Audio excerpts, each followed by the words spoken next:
자, 여러분들 바로 또 시들무의 아코님께서 찾아와 주셨습니다. 아코님 이야기 말해 뭐합니까? 레전드인데 바로 출발을 해보도록 하겠습니다. 안녕하십니까. 아이고, 아코님 반갑습니다.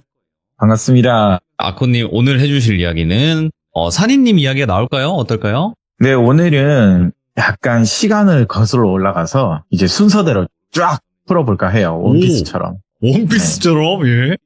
네, 이제 첫 시작을 오픈을 해보도록 하겠습니다. 원피스를 언급하셨으니까 20, 30년은 하셔야 되는데 괜찮겠어요? 한 15년까지는 15년? 괜찮을 것 같아요. 알겠습니다. 네. 알겠습니다. 자, 그러면 바로 어떤 이야기인지 출발을 해보도록 하겠습니다. 렛츠고! 기르십니다. 아코죠.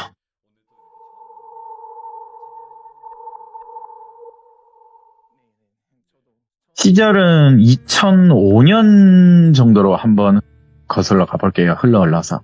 저희 친구 중에 산이라는 친구가 공부도 잘하고 유명한 친구인데 이런 무속적 기운을 가지고 있다고 하더라도 안 믿는 사람들이 사실 대부분이에요. 친구들도 마찬가지고요.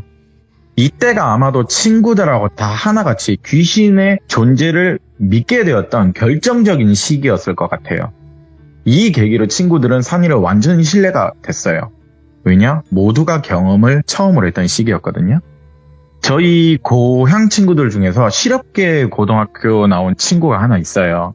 똘비라는 친구인데 실업계 고등학교를 나오면 고3 때 빨리 일자리를 찾는 친구들이 있거든요. 예. 건축 토목 분야 전공이었는데 고3 때 실습을 나가서 거기에서 자리를 잡아서 건설회사에 투입이 됐어요. 고3 때 그냥 취업을 한 케이스죠.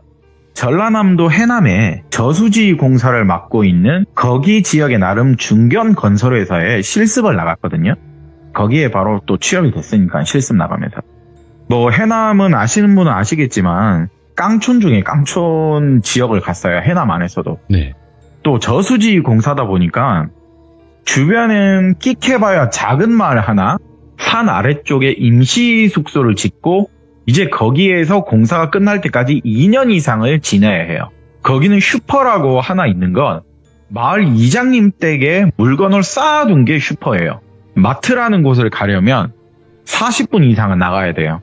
저희들이 성인이 되고 20살이 되었을 때 실습을 나간 똘비라는 친구, 아까 일하는 그 저수지에 간 똘비라는 친구가 저한테 연락이 왔어요. 아코야, 놀러와라. 여기서 나 돈만 벌고 있고 진짜 쓸 데가 없다. 나가야지 돈을 쓰는데 심심해서 나가기도 싫고 니들 놀러오면 내가 다 쏠 테니까 진짜 여기 한번 놀러 와달라 제발. 그리고 니들 이제 여름방학도 했잖아. 여기 막노동이라도 해서 야 알바해라.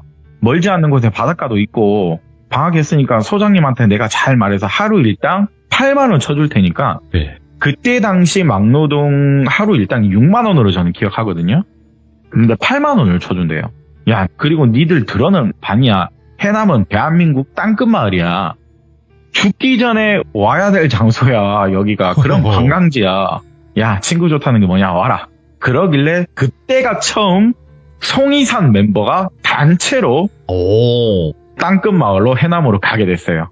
그때가 처음이었거든요. 가는 경로가 장난 아니에요. 경남에서 순천으로, 순천에서 해남으로, 해남 안에서도 버스를 1시간 30분 타고 저는 그때 피난 가는 줄 알았어요. 그 정도로 먼 거리거든요. 아침에 출발했는데 도착하니까 저녁 8시. 좀 헤맨 것도 있고 한 8시간 가까이 도착하니 배고프고 좀 이제 지치고 애들이 욕이 나오는 거예요. 네, 욕이 이빠이로 괜히 왔다. 그런데 딱 도착을 하니까 작은 마을에 버스를 내리니까 똘비가 트럭을 가지고 마중을 나왔어요. 네, 그걸 뒤에 타고 여름의 바람을 느끼며 숙소를 갔는데 진짜 아무것도 없더라고요. 도착하니까. 심지어 깜깜한데 건설회사 임시 숙소만 불이 환하게 들어가 있어요. 주변은 너무 진짜 어두컴컴한데 도착을 하니까 숙소 안에도 주방이 있거든요. 임시 숙소라도. 거기 일하시는 백반 아주머니께서 저희들 온다고 너무 감사하게도 전라도에 맛볼 수 있는 특식들은 다 차려주셨어요. 네. 네, 너무 맛있게 배 터지게 먹는데 이제 건설 담당하는 소장님이라는 분이 들어오셔서 웃으면서 아이고 똘비 친구들이 이렇게 많네. 반갑다고 다들 훤칠하고 잘생겼다고 힘도 좋아 보이고 2주 정도 내가 일당은 잘 쳐줄 테니까 하는 일도 그렇게 힘들지는 않을 거다. 그리고 비 오는 날에는 막노동 특성상 일을 못하니까 그때 쉬면 된다고 말씀을 해주시더라고요. 그렇게 설명을 듣고 제일 큰 방에 저희 6명이 자면 된다고 들어갔는데 TV도 있었고 나름 임시 숙소임에도 불구하고 잘 돼 있더라고요. 에어컨도 있고. 오랜만에 또 똘비를 만난 것도 있고 회포도 풀면서 도란도란 이야기를 하는데 평소에 조용하던 산이가요. 질문을 얘는 잘 안 하는 편이거든요. 똘비한테 몇 가지 질문을 좀 하더라고요. 첫 번째가 똘비야 혹시 여기 위쪽이 저수지 공사를 하고 있는 터냐? 맞다. 걸어서 한 15분 정도 올라가야 되고 뭐 우리는 트럭이나 오토바이 타면 금방 간다고. 두 번째 질문이 혹시 이 마을에 우리 또래 남자나 여학생이 있냐? 이 말하니까 똘비가 그러고 보니까 내가 여기 1년 가까이 있으면서 여중생, 여고생은 그리고 또 성인 여자는 몇 명은 봤는데 뭐 학교 갈 때 뭐 버스를 타잖아요. 생각해보니까 우리 또래 남자들을 많이 본 적이 없대요. 여기 식사 차려주시는 백반집 아주머니도 딸만 둘 있대요. 세 번째가 질문을 하려고 할 때 소장님이 들어오셔서는 복숭아하고 과일을 이것저것 주시면서 먹으라고 말이 잠시 끊겼거든요. 말이 끊기니까 대화의 주제가 다른 걸로 넘어가잖아요. 저희가 남자들이 있으니까 뭐 게임이나 여자 이야기로 어영부로 다른 대화로 넘어갔는데 저는 이게 계속 생각이 나더라고요. 저는 좀 어릴 때부터 친구다 보니까 이제 다 잘 때쯤에 애들이 하나도 양치하면서 담배 피러 나간 애들이 많아서 저랑 둘이 있을 때 산이한테 제가 물었거든요. 야, 세 번째 너 뭐라고 물어보려고 했냐? 물어봤는데 자기가 직접 그냥 확인을 해봐야 되겠대요. 내가 여기 일하면서 그냥 알아보고 나서 말을 좀 해봐야 되겠다고. 딱 그 말을 하니까 제 입장에서는 역시 또 뭔가가 있군. 저는 그렇게밖에 생각이 안 돼요. 그렇게 저수지 막노동 알바에 저희는 투입이 됐고 일은 좀 힘들었어요. 아무래도 저수지 공사 터다 보니까. 일은 힘들지만은 재밌더라고요. 측량할 때는 막 이리저리 뛰어다니고 장난도 치고 그리고 다이너마이트로 암벽을 부수는 것도 저희 그때 처음 봤거든요. 신기하더라고요. 군대에서 봐야 될 걸 먼저 봤거든요. 그리고 저녁 때는 마을 분들도 나오셔서 다 같이 고기를 구워 먹은 적도 있는데 거기 여고생, 여학생들도 몇몇 있고 해서 저희랑 끽해봐야 그 당시는 20살이니까 또래잖아요. 한두 살 차이면. 그러다 보니까 좀 같이 놀기도 했어요. 네. 주말 되면 바닷가 가서 회 소주 한 잔도 하고 똘비 친구가 왜 우리를 또 그리워했는지 와서 보니 알겠더라고요. 사람이 역시 많아야 뭐든지 재밌지. 그렇게 저희가 놀면서 일주 정도 시간이 흘렀는데 장맛비가 우수수 내리던 시기가 왔어요. 저희 친구들 중에 돌자란 친구가 있거든요. 이 친구가 일단 저희 친구들 중에 비주얼이 장난 아니게 좋아요. 잘생겼어요. 키도 186에 그냥 누가 봐도 모델 몸에 얼굴도 하얘요. 네, 저희 말로 하자면 그 샤이니의 민호를 닮은 친구거든요. 네, 지금도 잘생겼어요. 네, 그 돌자란 친구가 담배를 피러 나갔는데 안 오더라고요. 숙소에. 2시간이 지나도 안 와요. 그러면 친구들이 전화를 할 거 아니에요. 받지를 않아요. 그러더니 산이가 똘비한테 야, 오토바이든 자전거든 타고 다들 따라오라고 하는 거예요. 산이가 딱 그 말 하니까 저수지 공사장으로 늦은 밤에 산이들을 저희가 따라서 올라갔어요. 예. 올라갔는데 공사장 한가운데서 돌자가 그냥 멍하니 서 있는 거예요. 정말 깜깜한데 혼자 멍하니 서 있어요. 그래서 제가 야, 뭐하냐고 너. 아니 거기서 무섭게 혼자 왜 있냐고.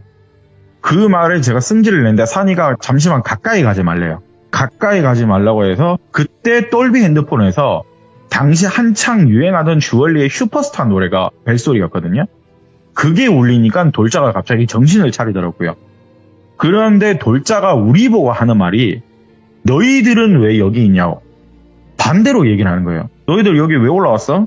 우리는 미친놈아 시간이 몇인데 네가 여기 있어서 우리가 찾으러 온 거잖아. 우리가 할 말을 왜 네가 하냐. 너 여기 혼자서 뭐 하냐고. 말을 하니까 자기는 불도저를 끄는 중장비 기계 중에 불도저가 있거든요.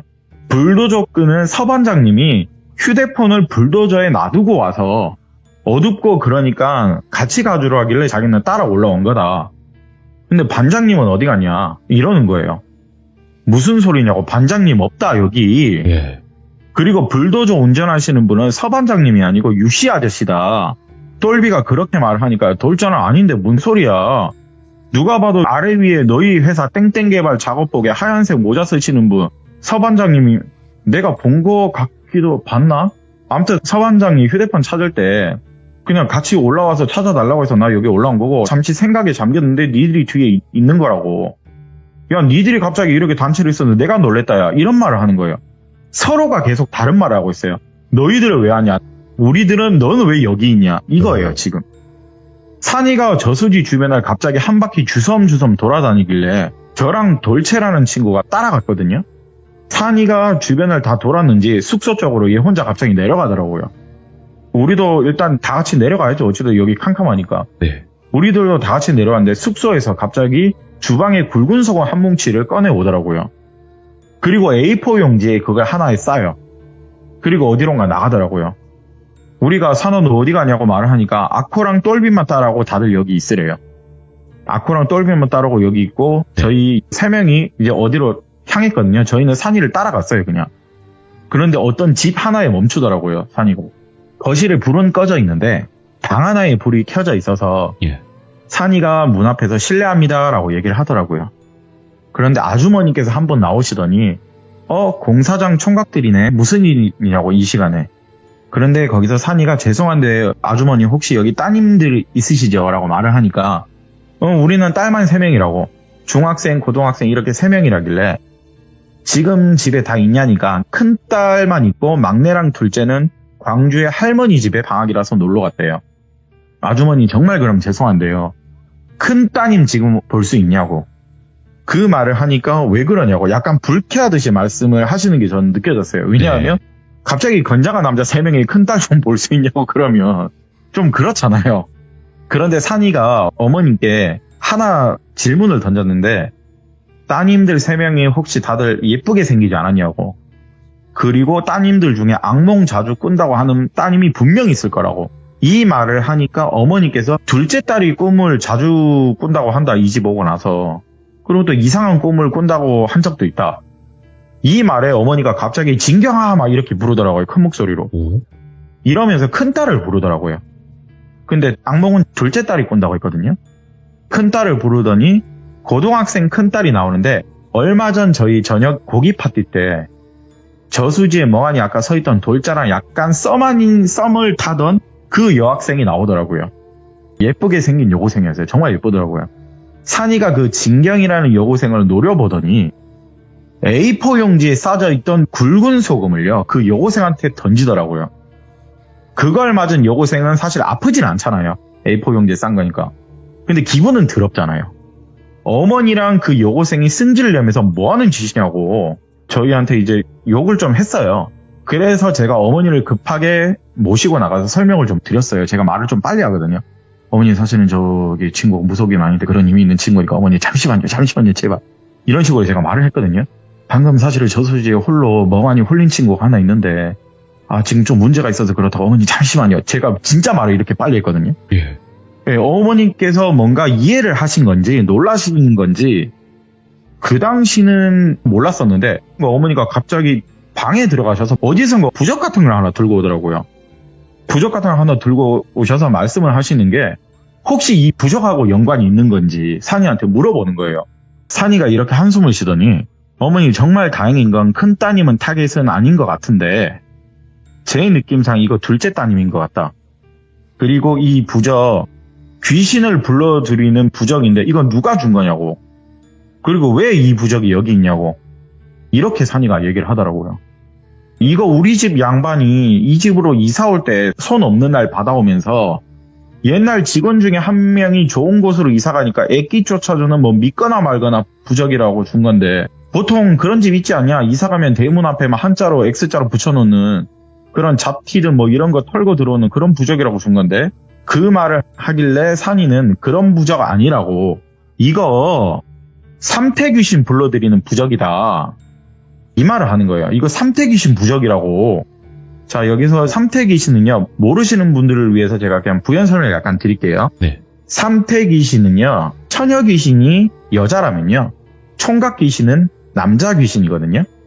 이걸 삼태귀신이라고 하고, 우리나라에서 가장 많이 하는 말은 몽달귀신입니다.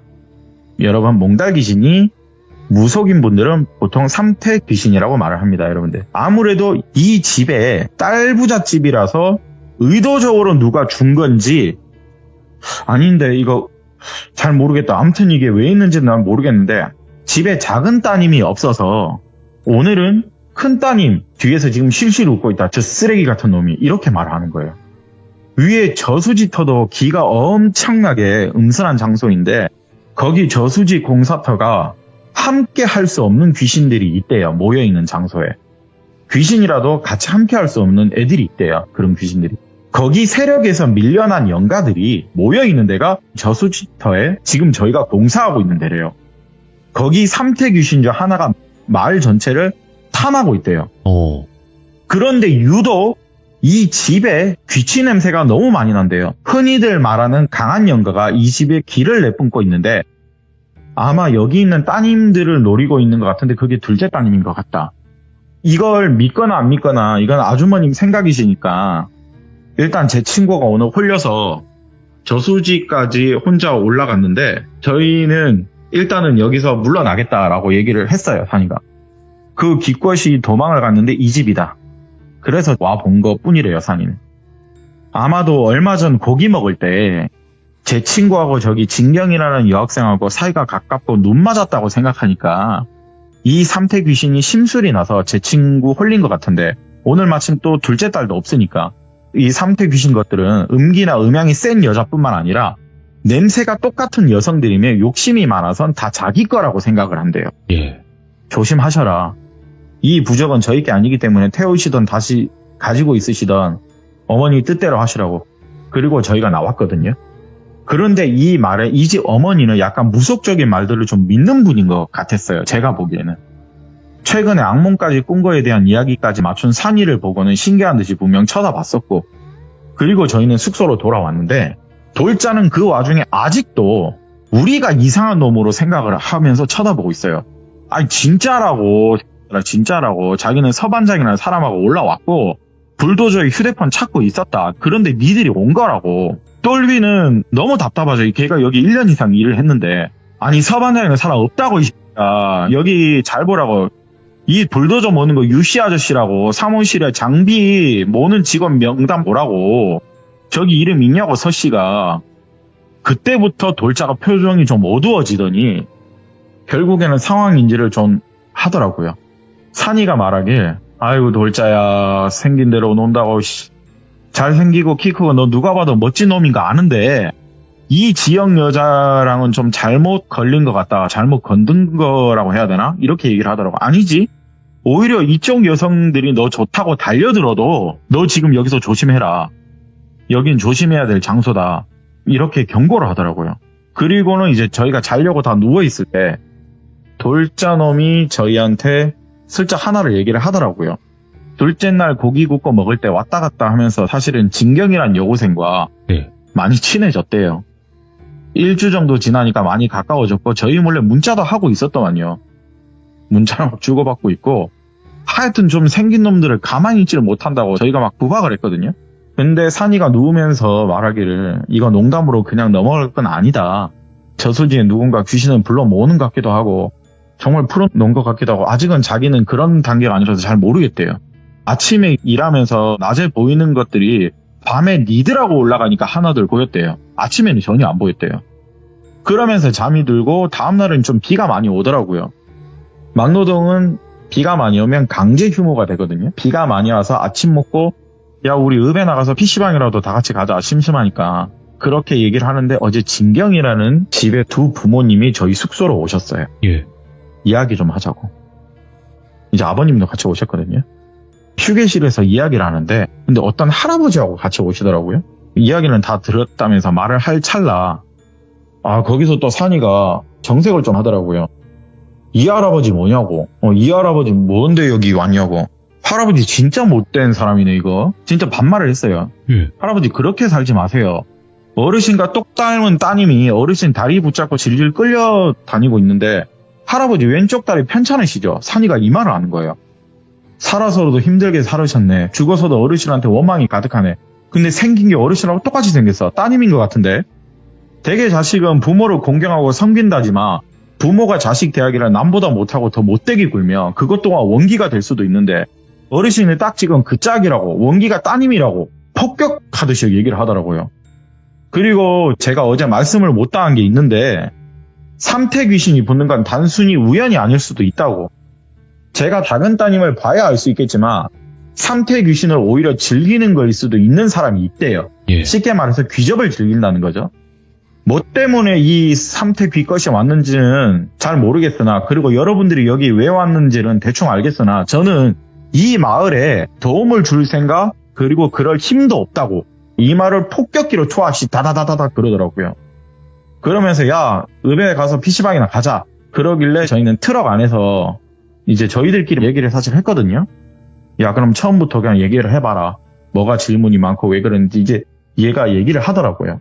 여기 해남에 이 돌비 저수지 처음 왔을 때부터 귀신만의, 아까 말씀드린 자기만의 영역 같은 게 있다고 했잖아요. 예.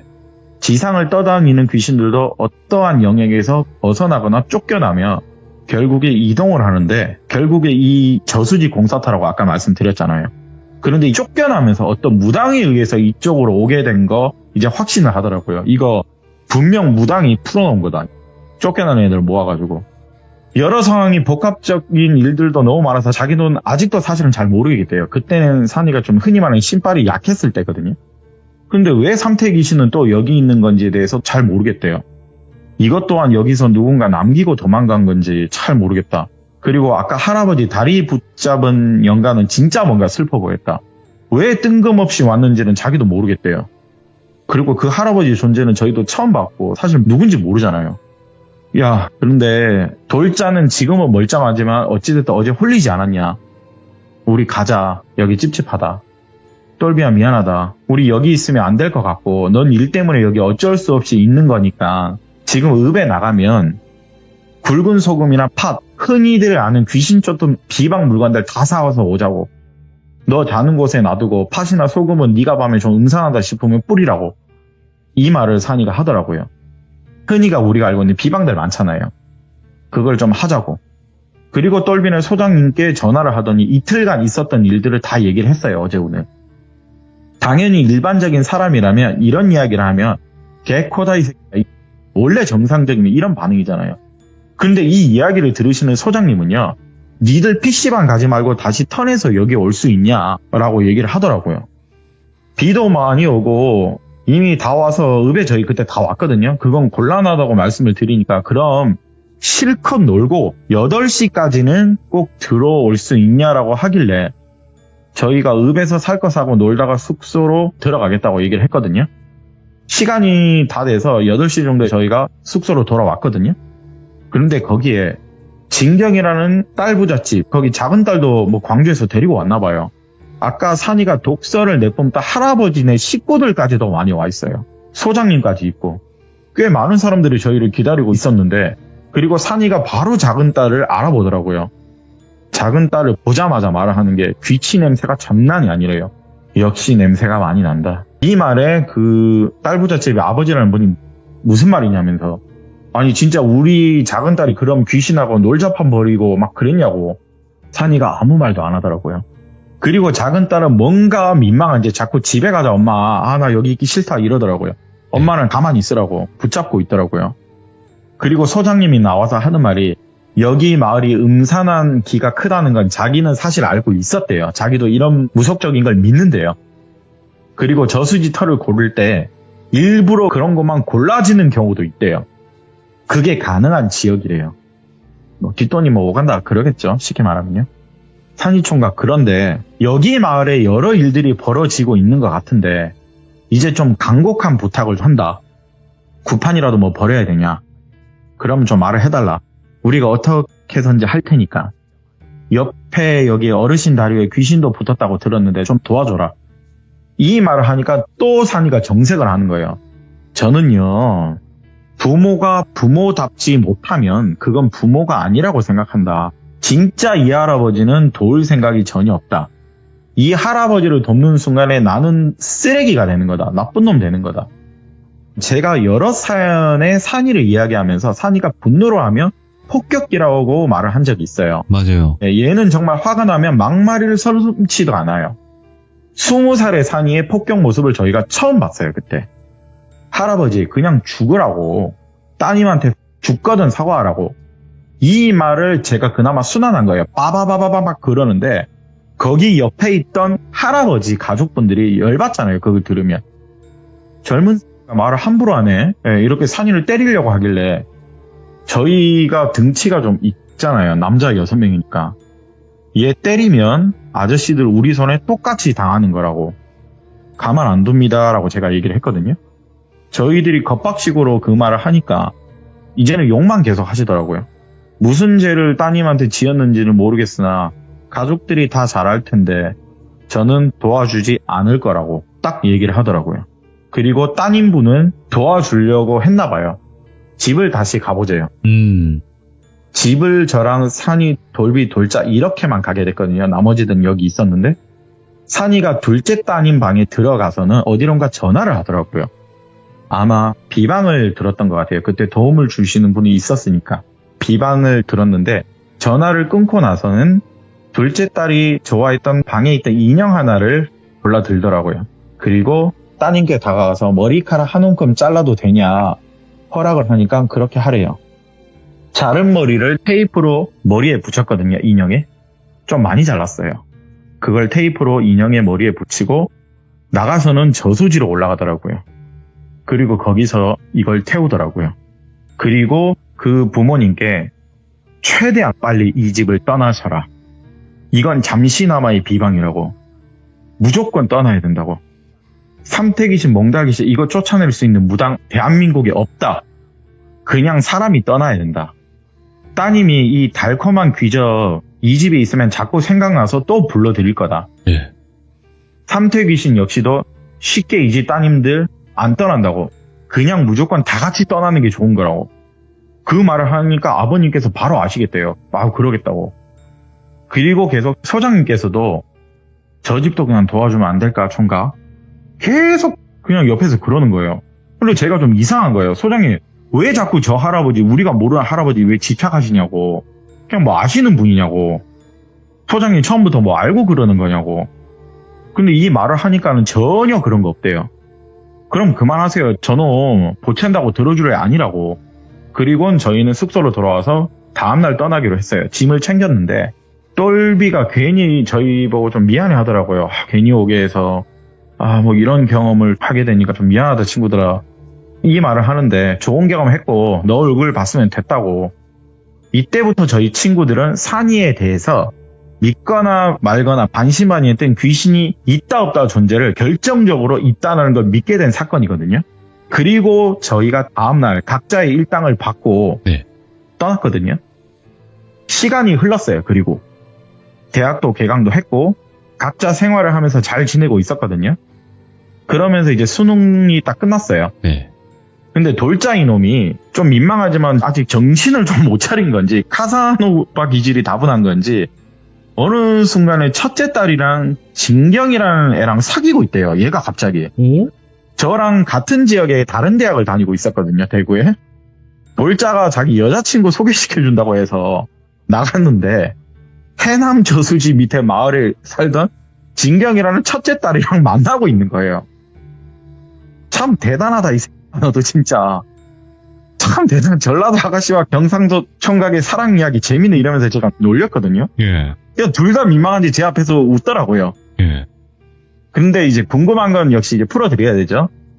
제가 그때 산이가 말한 대로 이사 갔냐. 5일 만에 이사를 나갔대요. 아, 예. 읍이라고 해야 되겠죠. 아파트 월세를 급하게 구해서 나갔대요. 그리고 동생한테 자기가 이제 물어봤대요. 조심스레 둘째 동생한테 물어봤는데 괜찮다고 이제 말을 하니까 몇 주 뒤에 얘기를 하는 게 둘째가 이 마을에 이사를 오고 나서 며칠 적응하고 꿈을 하나 꿨는데 예.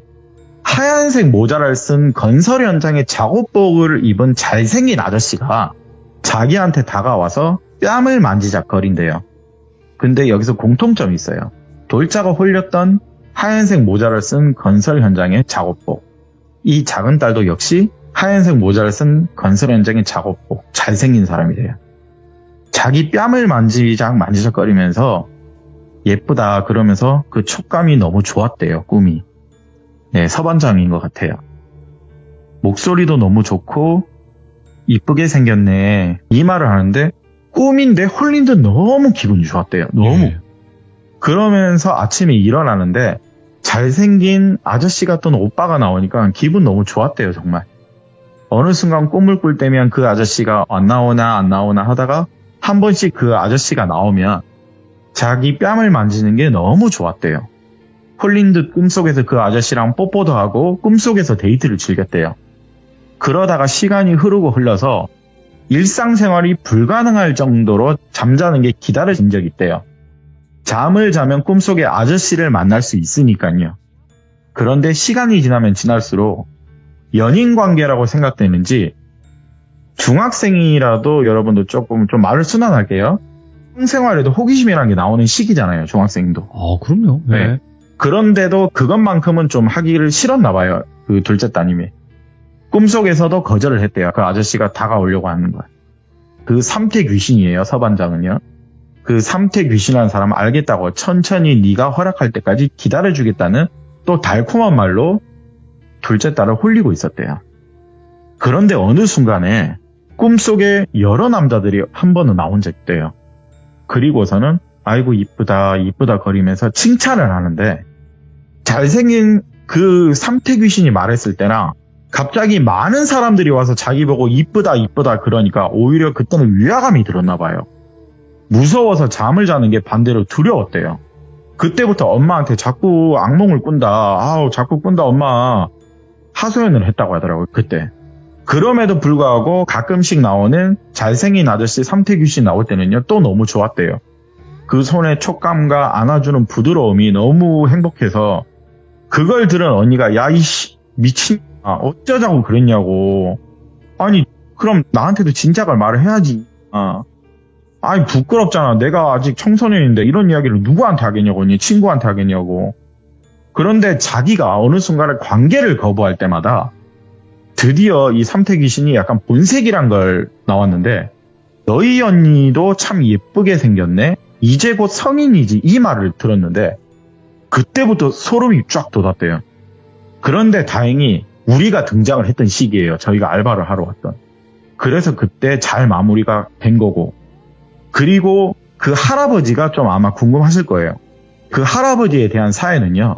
이후에 똘비도 이야기를 해줬고 그 진경이라는 돌자 여자친구도 이후에 얘기를 해줬거든요. 이게 좀 많이 안타까운데 조금 화가 나실 거예요. 왜 그 여자가 그 할아버지를 딸이 아빠의 다리를 끄는지. 여러분 집안에 남녀차별이라는 건 정말 없어야 합니다. 예. 네, 정말 없어야 돼요. 그 할아버지한테는 아들 2명, 딸 하나가 있거든요. 큰아들, 둘째 딸, 막내 아들 이렇게 3남매인데 이 할아버지가 전라도에 흔히 말하는 졸부래요. 엄청난. 소장님과도 사실 아는 사이였고요. 예. 진경이 아버님과도 사실 아는 사이였어요. 경찰이나 병원에 연락을 하는 것도 있지만 만약에 마을에 무슨 일이 있으면 근데 꼭 그런 거 있잖아요. 마을 유지, 그 할아버지께도 조언을 구하는 그런 마을이에요. 거기가. 있는 집 할아버지라 그런가 봐요. 진경이한테도 물어보니까 자기한테는 너무 잘해주신 나름 좋은 할아버지였대요. 이 할아버지가 근데 본색이 있는데 남아사상의 끝판왕이래요. 완전. 아들들한테는요. 넉넉하게 용돈을 줘요. 부잣집이니까. 남자들은 돈에 쪼들며 살면 안 된다. 작아지는 거 아니라고. 기피하고 살아야 돼.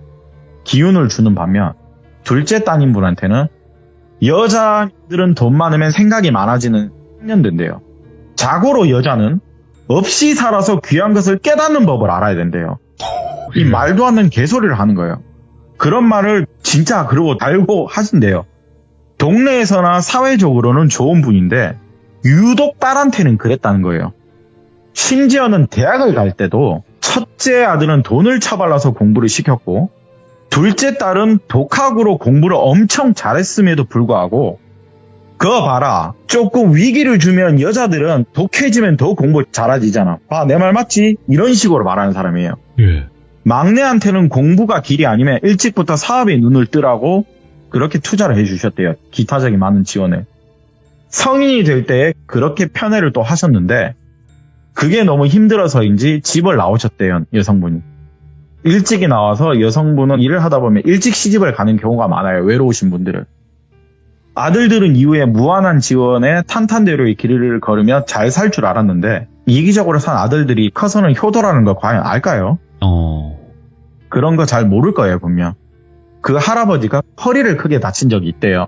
아들들은 치료를 잘 받으면서 잘 나을 거라면서 대면대면 병문안을 오는 반면 몇십 년 만에 만난 딸이 아버지를 봐서 그런가 나름 눈물을 흘렸대요. 네. 자기 결혼식에도 안 온 그 아버지를 보고 그냥 오랜만에 만나서 울었다는 거 그게 좀 이상했어요. 그래도 또 효녀라고 병수발을 또 들었대요. 2년이라는 시간은 그렇게 아무것도 받은 게 없는 딸만 효를 하는데도 그 할아버지는 재산을 사전 증여할 때 딸은 쏙 빼고 아들 두루에게만 증여를 했대요. 증여를 안 해준 이유가 이렇게 했음에도 불구하고 딸이 병수발을 드는 건 다 이유가 있어서 병수발 드는 거 아니겠나?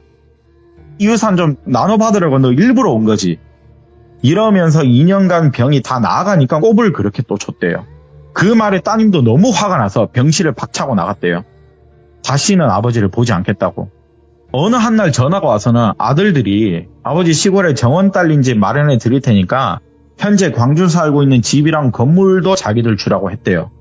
그 말에 할아버지도 약간은 좀 충격을 받으셨는지 딸한테 전화를 해서는 내가 자식을 잘못 키웠대요. 딸한테 그간에 있었던 게 미안하다고 하는 거예요. 그때 따님께서도 또 천사죠. 남편이 뇌졸중 투병증이 있었대요. 병원비가 간절했는데 마침 아버님이 전화 오시니까 딸로서 아버님께 부탁을 처음으로 했대요. 태어나서. 아버지 저 한 번만 도와주시라고. 한 번만 아버지 역할을 저한테 해달라고. 동생들한테 오빠한테 해준 게 10분의 1만 해달라고. 저 어릴 때 오빠랑 동생 엄마 없는 소리 안 듣게 하려고 제가 엄마 역할 하지 않았냐. 그렇게 제가 살림하지 않았냐. 우리 남편하고 애들 위해서 한 번만 우리 남편 수술비 병원비 좀 대달라고. 이 말을 하니까 할아버지가 하시는 말씀이 네. 너 하는 거 봐서 네, 이런 말을 또 하셨대요. 그렇게 병원비를 위해서 따님께서 할아버지 케어하고 남편 간호를 하는 와중에도 먹고는 또 살아야 되니까 일까지 나가야 하고 그렇게 심신이 지쳐가고 몸도 망가질 때 남편은 결국 하늘나라로 갔어요. 그럼에도 할아버지는 병원비 대조당한 큰일 날 뻔했다. 어차피 죽을 거면 수술비 아낀 거라고. 네, 그 말에 또 따님은 충격이 받으셨고 아버지 더 이상 보지 말자고 내가 미련했다고. 이 말을 하니까 할아버지 입에서 나온 말은 역시 딸들은 대가라는 걸 바란다니까 꼴 보기 싫다고.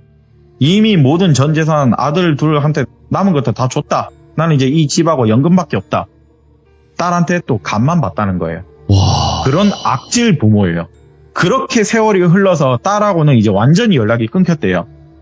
네, 어느 날 당뇨에 합병증까지 생기면서 다리 하나가 할아버지가 절름발이가 됐대요.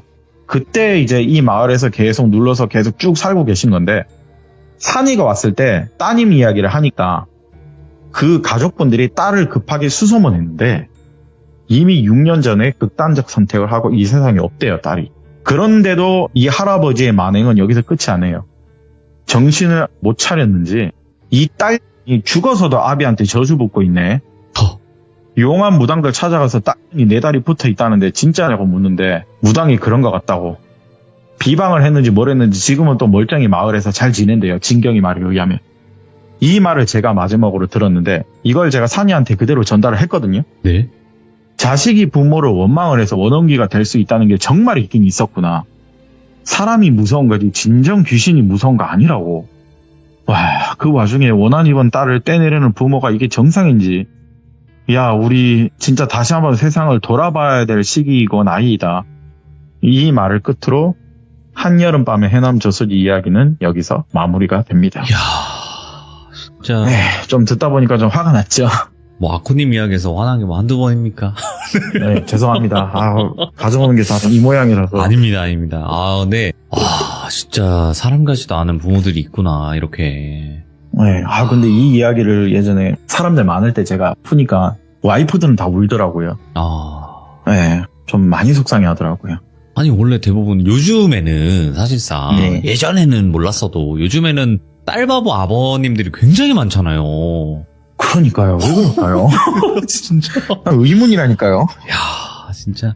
오늘 아코님의 이야기를 들으면서 또 많은 분들이 화도 나셨을 거고 무서워했던 그런 포인트들도 있었을 텐데 그래도 이렇게 해남 저수지 이야기가 끝이 난 거네요. 그죠? 네, 네. 이거는 끝도 없어요. 여전히 진경이란 친구가 돌자가 만나면 제가 물어보는데 거리가 있다 보니까 헤어지더라고요. 그렇죠. 롱디가 힘들죠. 그죠? 아유, 힘들죠. 네. 아, 네. 이걸 빼먹었네. 오, 이걸 말씀하세요. 이제 어떻게 할아버지를 알게 되는 거에 대해서는 예, 소장님이 얘기해 주셨어요. 아, 소장님이. 아. 예, 소장님이 똘비한테 예. 예, 사실 모든 걸 다 풀더라고요. 이 얘기를. 아. 자신도 벌 받는 것 같아서. 예, 예. 예, 그래서 할아버지의 디테일한 얘기를 전달해 드릴 수 있었습니다. 그쵸. 왜냐면 이런 거 찝어주시는 게 굉장히 좋은 게 또 이걸 가지고 어떻게 당신들이 이 얘기를 아는 것이냐. 그렇죠. 예, 아무튼 예. 너무너무 감사드립니다. 고맙습니다. 네, 감사합니다. 그래도 아코님이 이렇게 찝어주셔서 정말 다행인 것 같아요. 그러니까 자세한 사항들을 하나하나씩 찝어서 이야기를 하면 굉장히 이야기가 길어집니다, 여러분들. 그렇지만 또 이런 이야기를 또 말씀을 해주시니까 아 그래서 이 이야기를 알게 되셨구나를 또 알 수 있는 거니까 그 점 양해해 주시면 좋을 것 같고 오늘 아코님의 이야기 여러분들의 생각을 댓글로 꼭 남겨주시길 바라겠습니다. 감사합니다. 고맙습니다.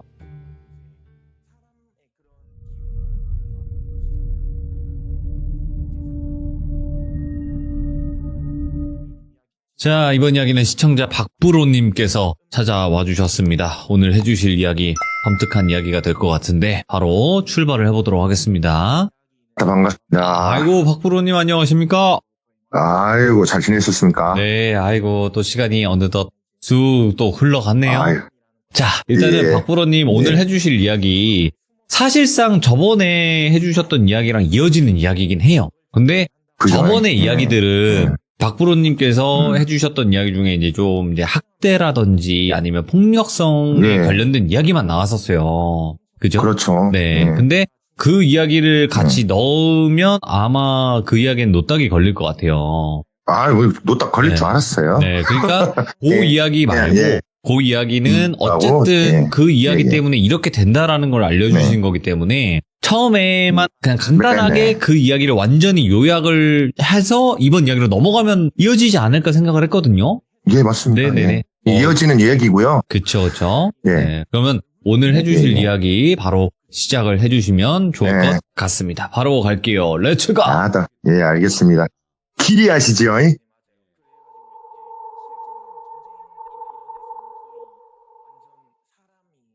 지난번에 얘기를 살짝 요약을 해드리자면, 예. 제가 이제 동네 형님들한테 끌려가가지고 맞아요. 죽도록 처맞았었던 얘기고요. 예. 그때 산신 형님이 나타나서 다음에 또 올라오면 송장 치를 거다라고 했었잖아요. 네. 그래서 그 송장 치렀던 일련의 사건에 대해서 쭉 한번 얘기 드려보도록 하겠습니다. 때는 바야흐로 제가 고등학교 때 이야기예요. 고등학교 때부터 대학교 그리고 현재 이르는 이야기인데 제가 고등학교 때는 조금 삶이 괜찮았어요. 왜냐면은 한 학년에 한 120명 됐던 애들이 고등학교 올라갔을 때 한 학년에 400명인 학교로 갔는데 한 11명 정도밖에 진학을 하지 않아서 각자 살기 너무 바쁘잖아요. 그러다 보니까는 뭐 소문이 퍼질 것도 없고 완전 리셋이 됐어요. 그래서 공부도 굉장히 열심히 했고 선생님들한테도 예쁨을 많이 받고 또 군수님이 주시는 장학금까지 받을 정도로 공부도 괜찮게 했어요. 그런 와중에 굉장히 묵직한 돌 하나가 던져졌던 사건인데요. 그날이 이제 일요일로 제가 기억을 해요. 저는 농구 동아리를 하고 있었기 때문에 이제 그 당시에 조던 11이 나왔을 때예요, 신발이. 그래서 동아리 활동을 나가려고 그걸 딱 일요일 날 아침에 딱 꺼내놓고 야씨 오늘 가서 또 한번 휘저어보자라는 생각으로 그 현관 앞에 서 있는데 바깥에서 우리 엄마 이름을 부르더라고요. 그래서 불어 엄마 집에 있는가? 라고 물어보더라고요. 예. 우리 집에는 누가 안 놀러 와요.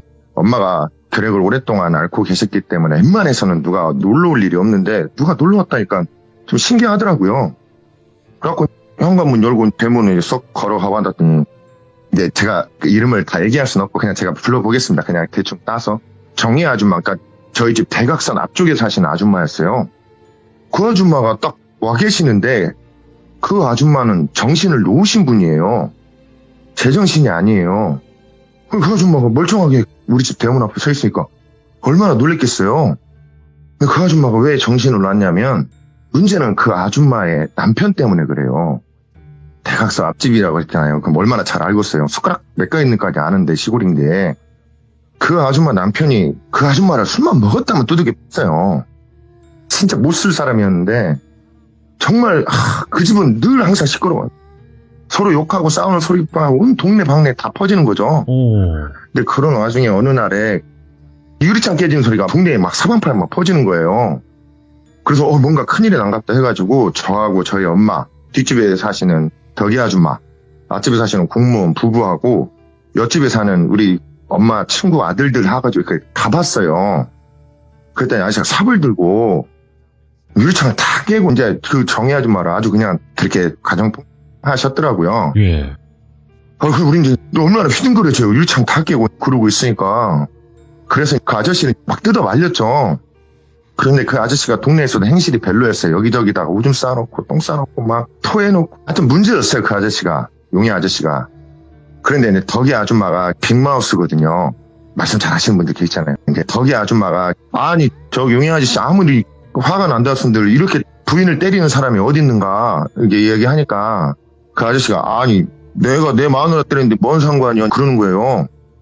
그러니까 저기 아줌마도 이제 화가 난 거죠. 못난 놈이 지 마누라 때린다는데 세상에 어쩜 그렇게 못났어. 그러니까 아니 뭔 상관이냐고 도대체 왜 와가지고 죽여. 막 이제 이렇게 싸움이 커졌어요.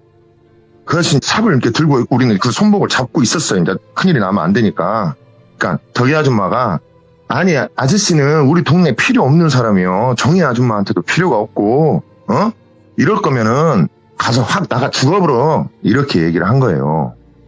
그런 게 이제 용의 아저씨가 그 얘기를 듣더니만 뭐씨 내가 동네에서 필요가 없어? 내가 이렇게 저렇게 돈도 많이 줬는데 내가 술 먹고 창피 좀 부린다고 나가서 죽어보려 그래요? 그러니까는 덕이 아줌마 나가서 죽어버려. 당신 같은 사람은 동네에도 필요가 없고 이 집에도 필요가 없어.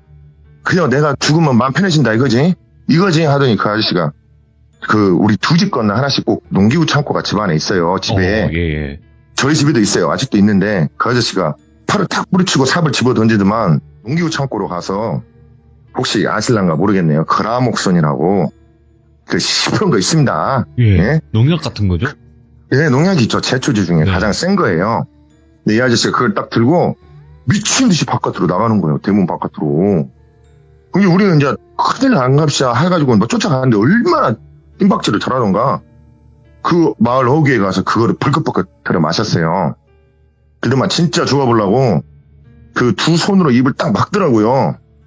그 우리는 그 팔을 뜯어내려고 하는데 팔이 잘 뜯어지지도 않고 막 그거 어떻게 할지 모르는데 저쪽에서 그 정희 아줌마가 얍샤 하고 뛰어오는 거예요. 맨발로.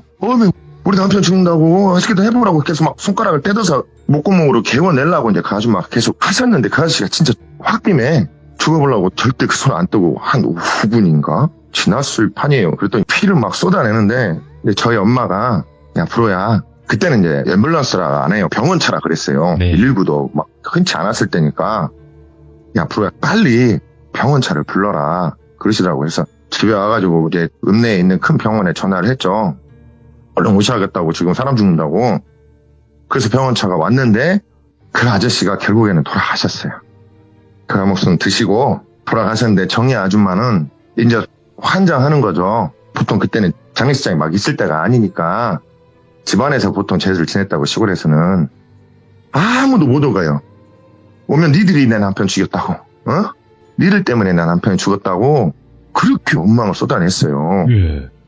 그래서 뭐 우리는 그 제사 근처도 가지도 못하고 그런데 저희 엄마하고 저하고는 갔어요. 그래서 아이고 정희댁 미안하네. 내가 그때 잘 못 말려서 이렇게 됐다고 하니까는 막 우시더라고요. 그런데 그 집에 애가 셋이었는데 얼마나 힘들었겠어요. 애 셋을 혼자 그렇게 보는데. 그래서 그 아줌마가 결국에는 삶에 지쳐갖고 정신을 놔버린 거예요. 그 아줌마가 그 일요일 날 저희 집 대문 앞에 서 있는데 저는 얼마나 놀랬겠습니까. 정신을 놓고 그렇게 막 이야기하고 다니시는 거 있잖아요. 혼자 대화하고 막 이 상태까지 가셨어요. 그 아줌마가. 근데 그 아줌마 너무 멀쩡하게 앞에 있어요. 그래갖고 집 들어왔고 엄마 저기 앞집에 저기 정희 아줌마가 왔네. 그랬더니 엄마 이게 뭔 일이다냐? 들어오라 그래. 그래서 아줌마 여기 좀 들어오세요. 엄마가 들어오시래요. 그래서 저희 엄마가 그분을 아주 극진하게 대접을 했는데 저희 집에 온 이유가 저희 집이 고등학교 때 집을 새로 지었어요. 네. 그 배그에 보면 테이보라고 거기 농촌 마을 나오는 그 빨간 벽돌집 같이 지었거든요. 네. 그래서 집 좋다 하면서 막 벽을 여기저기 두들기면서 딱 하시는 말씀, 그때 말이 너무 소름 돋았는데, 서방이 있으니까 집도 짓네. 딱 그러는 거예요.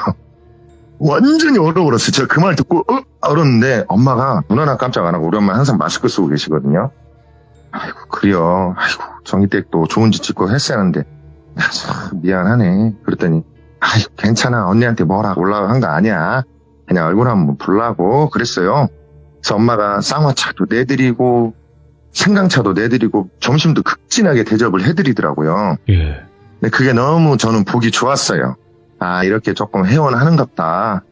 그래서 저는 같이 밥 먹고 동아리 활동을 갔다가 이제 한 4시 정도에 왔는데, 예. 동네가 완전 발칵 뒤집어진 거예요.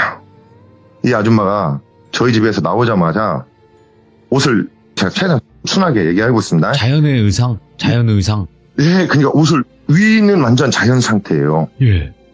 자연 상태에서 엄청나게 동네를 막 활보하고 다니는데, 동네 아이들이 막가지 하나씩 들고 그 아줌마를 쫓아가고 있는 형국이 보이는 거예요.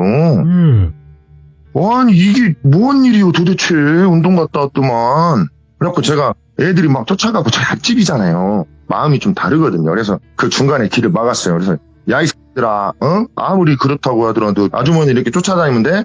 막까지 싹 내놔 이 쌍놈새. 죄송합니다. 제가 감정이 입다다 보니까 예. 쌍놈 다 내놔 이 새끼들아. 집에 다 들어가. 의협심이라기보다는 미안한 마음이 저도 있잖아요. 예. 그랬더만 뒤에서 누가 툭툭 두들기는데 뒤에 보니까 정희 아줌마예요. 그동안 나 잡아봐라 하고 뛰어가는 거예요. 그래갖고 또 옷은 입혀야지 않습니까? 얼마나 민망해요. 애들도 있는데. 그래서 제가 그 아줌마를 쫓아갔더니 저희 마을 입구에 그 정승이 하나 있어요. 근데 이 정승이 보통 이렇게 크고 위험 있게 예쁘게 생겼잖아요. 색깔도 칠해놓고. 근데 저희 동네에 있는 정승은 그게 정승인지도 잘 몰라요. 키는 한 내 가슴만큼 문 정도로 작았고 이게 풍화가 돼서 얼굴도 잘 안 보이는 형태였어요. 근데 그 아줌마가 아이고 네가 시끄럽게 떠들었던 종자구만 하더만 그 정승하고 뭐라고 대화를 나누더니 갑자기 저희 집으로 뛰어가더라고요. 그러더만 저희 집에 있는 농기구 창고에서 낫을 꺼내들고 뛰어오시는데 와 저는 저를 찍어버리는 줄 알고 엄청 쫄았거든요. 근데 저를 지나쳐서 그 정승 앞에 쓰더니 그 낫으로 그 정승 입 부분이죠. 정확하게 통화가 돼서 입 부분이라 하기는 어렵지만 예? 거기를 4번을 찍더라고요. 어찌나 세게 찍는가 이 낫이 빠지도 않아요. 막 발로 이렇게 해서 떼더라고요. 4번을 딱 찍더만 저를 보더니 무서워. 저는 다가가지도 못해요. 무서워가지고 어떻게 하지를 못하겠더라고요. 그동안 그 낫으로 당신의 입을 이렇게 찍었어요. 진짜 끔찍했어요. 피를 막 입에서 쏟아내더니 그동안 그 낫으로 본인 목을 이제 이렇게 하셨어요. 이제 엄마가 그때 낫을 갖고 그렇게 하는 걸 보셨고 그래서 제가 다시 병원차를 또 불렀어요. 와. 그래서 병원차가 이제 왔죠. 병원차가 왔는데 그 아줌마가 물라스 들어가는 침대에 누워서 저를 이렇게 쓱 보더니 손가락 하나를 딱 줬더라고요. 예. 하나를. 그리고 돌아가셨어요. 예. 그분도 돌아가셨어요. 그리고 나서 마을에 이제 사건들이 하나씩 벌어지기 시작하는데 예. 하나씩 한번 말씀을 드려볼게요. 이제 저희 고향이 밭농사가 엄청 잘 돼요. 그런데 밭농사 중에서 가장 힘든 게 무농사입니다. 무농사. 예. 제가 해봤던 밭농사 중에 무농사가 제일 힘들었어요. 이게 언제 힘드냐면 무를 뽑을 때 환장해요. 처음에는 재밌어서 뽑다가 나중에는 이게 머리끄댕이 끄집어내서 막 끄집어야 되거든요. 예. 너무 힘들어요. 무농사가 특히 수확할 때.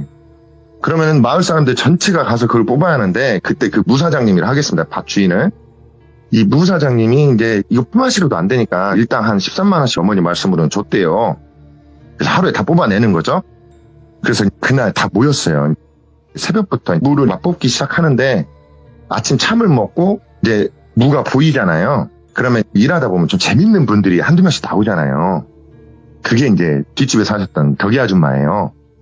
그래서 덕이 아줌마가 막 이랬대요. 다 뽑아내고 이거는 이만기 다리같이 생겼네. 그럼 뭐 사람들 막 웃고 이거는 뭐 강호동 동아리같이 생겼네.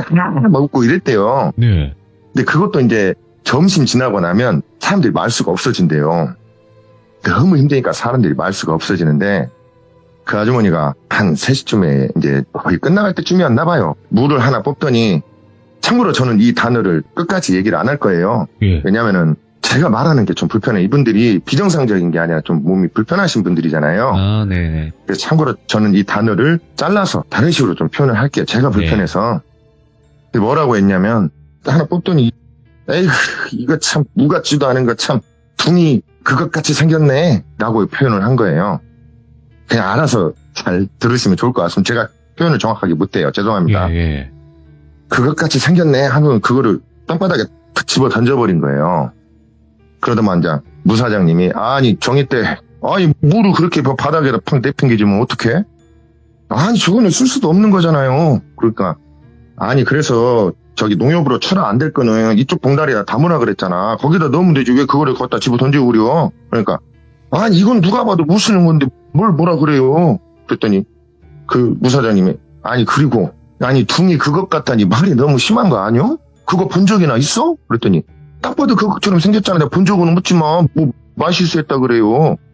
사람이 체력이 떨어지면 감정이 올라오잖아요. 예. 그러니까 일이 끝날 때쯤 되니까 다들 감정이 올라온 상태죠. 무사장님도 화가 났고 덕이 아줌마도 화가 났고 이제 격양된 상태예요. 그것도 한 번 본 적 없는 양반이 그것처럼 생겼다고 말을 어떤 그렇게 함부로요? 근데 서로 이제 막 지긋대고 싸운 거죠. 그랬더니 참 아니 내가 뭔 말실수했다고 그려? 참 내가 하루 종일 못 빠지게 일했더만 내가 참 이런 소리 들으려고 했는갑네 하면서 그 팔토시 탁 집어 던지고 집으로 가버리셨대요. 예.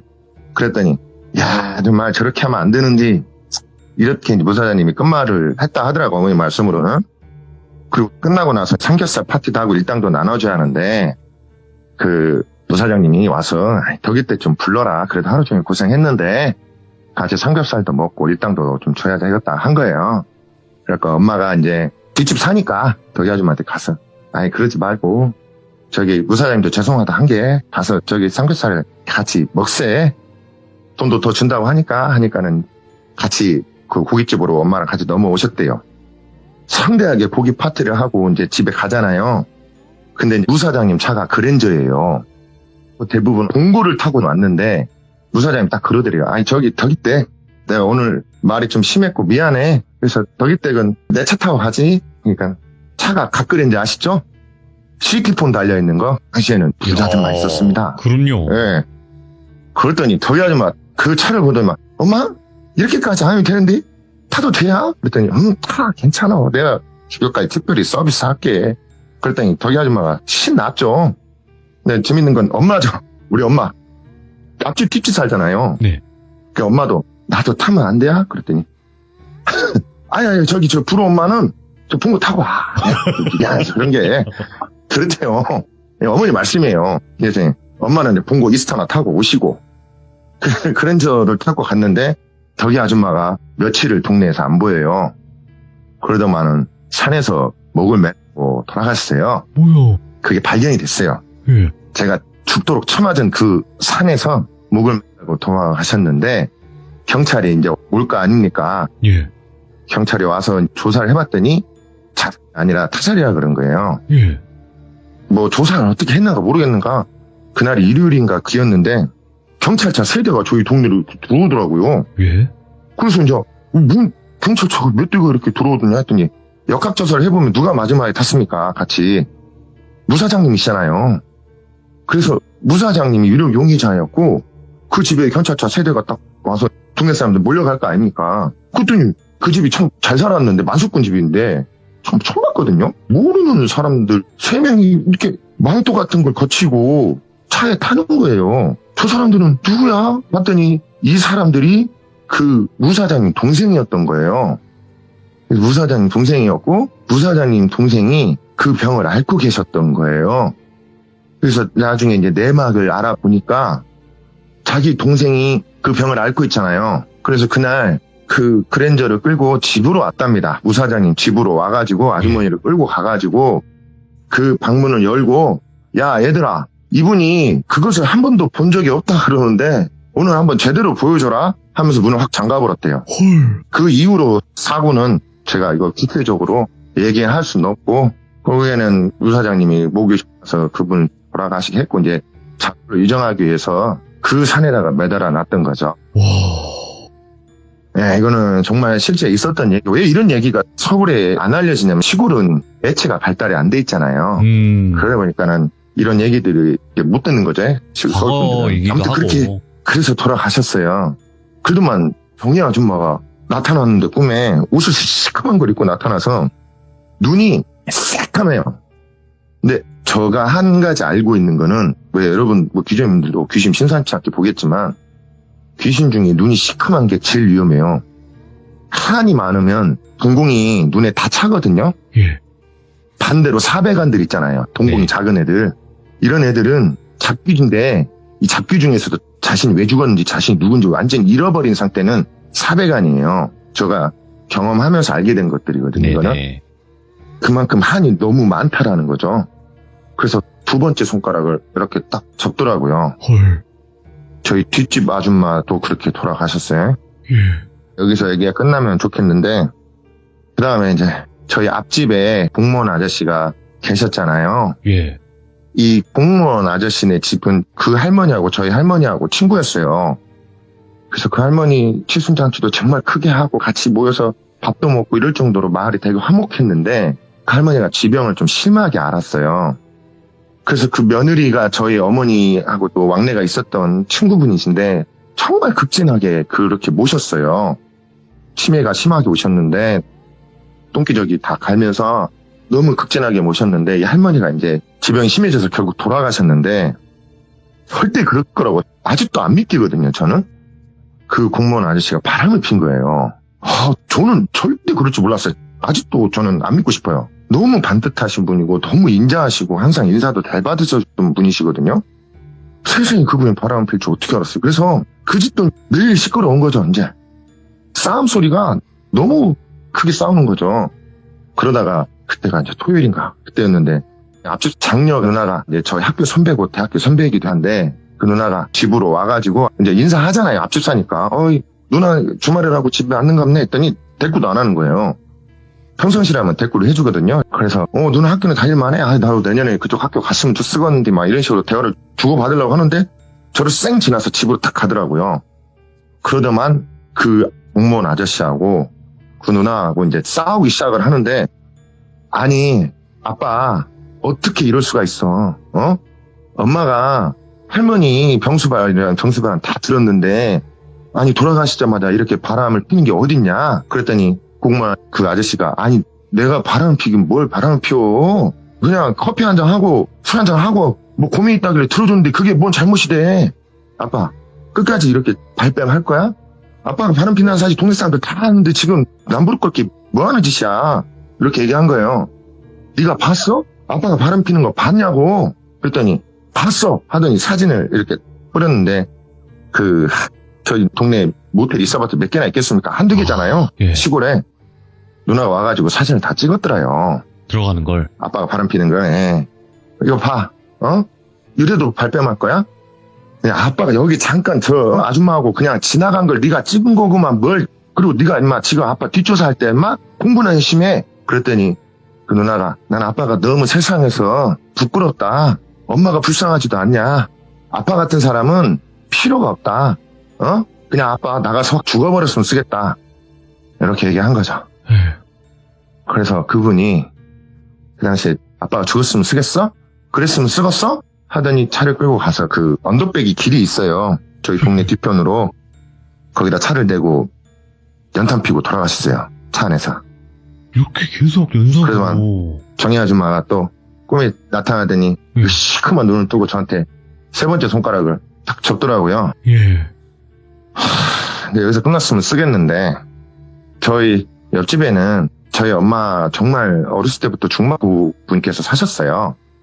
그 형님들도 저도 잘 알고 특히 그 막내 형님하고 너무 각별하게 잘 지냈어요. 이 형님 정말 건실했거든요. 얼굴도 잘생기고 옷도 정말 잘 입고 다녔어요. 얼마나 건실했냐면 제가 이제 대학교 때인가 만났는데 저한테 이러더라고요. 야 프로야 돈 버는 게 이렇게 힘들다. 근데 돈 쓰는 건 너무 쉽더라. 절약해야 부자 될 수 있다. 이렇게 얘기하실 정도로 진짜 성실하셨거든요. 근데 이 형님한테 신병이 온 거예요. 네.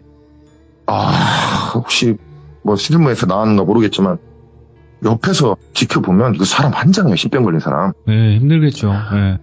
정말 심하게 와가지고 갑자기 화냈다가 갑자기 막 웃었다가 막 울었다가 자기 감정을 주체를 못하더라고요. 예. 그러니까 오죽했으면 이런 일이 있었어요. 호프집에서 우리 친구들하고 통닭집에서 통닭을 하나 뜯고 있는데 갑자기 일어나더만 제 여자 동창을 막 두들겨 팬 거예요. 손바닥으로. 그래서 다들 놀랬죠. 이제 막 뒤집어졌어요. 통닭집이라 크겠습니까? 몇 평 남짓하지 않는 거기서 테이블 2자리밖에 없는 데서 제 동창을 때리니까 얼마나 놀랬겠어요. 제가. 어렸을 때부터 너무나 각별하게 저를 챙겼던 형이고 옆집 형이잖아요.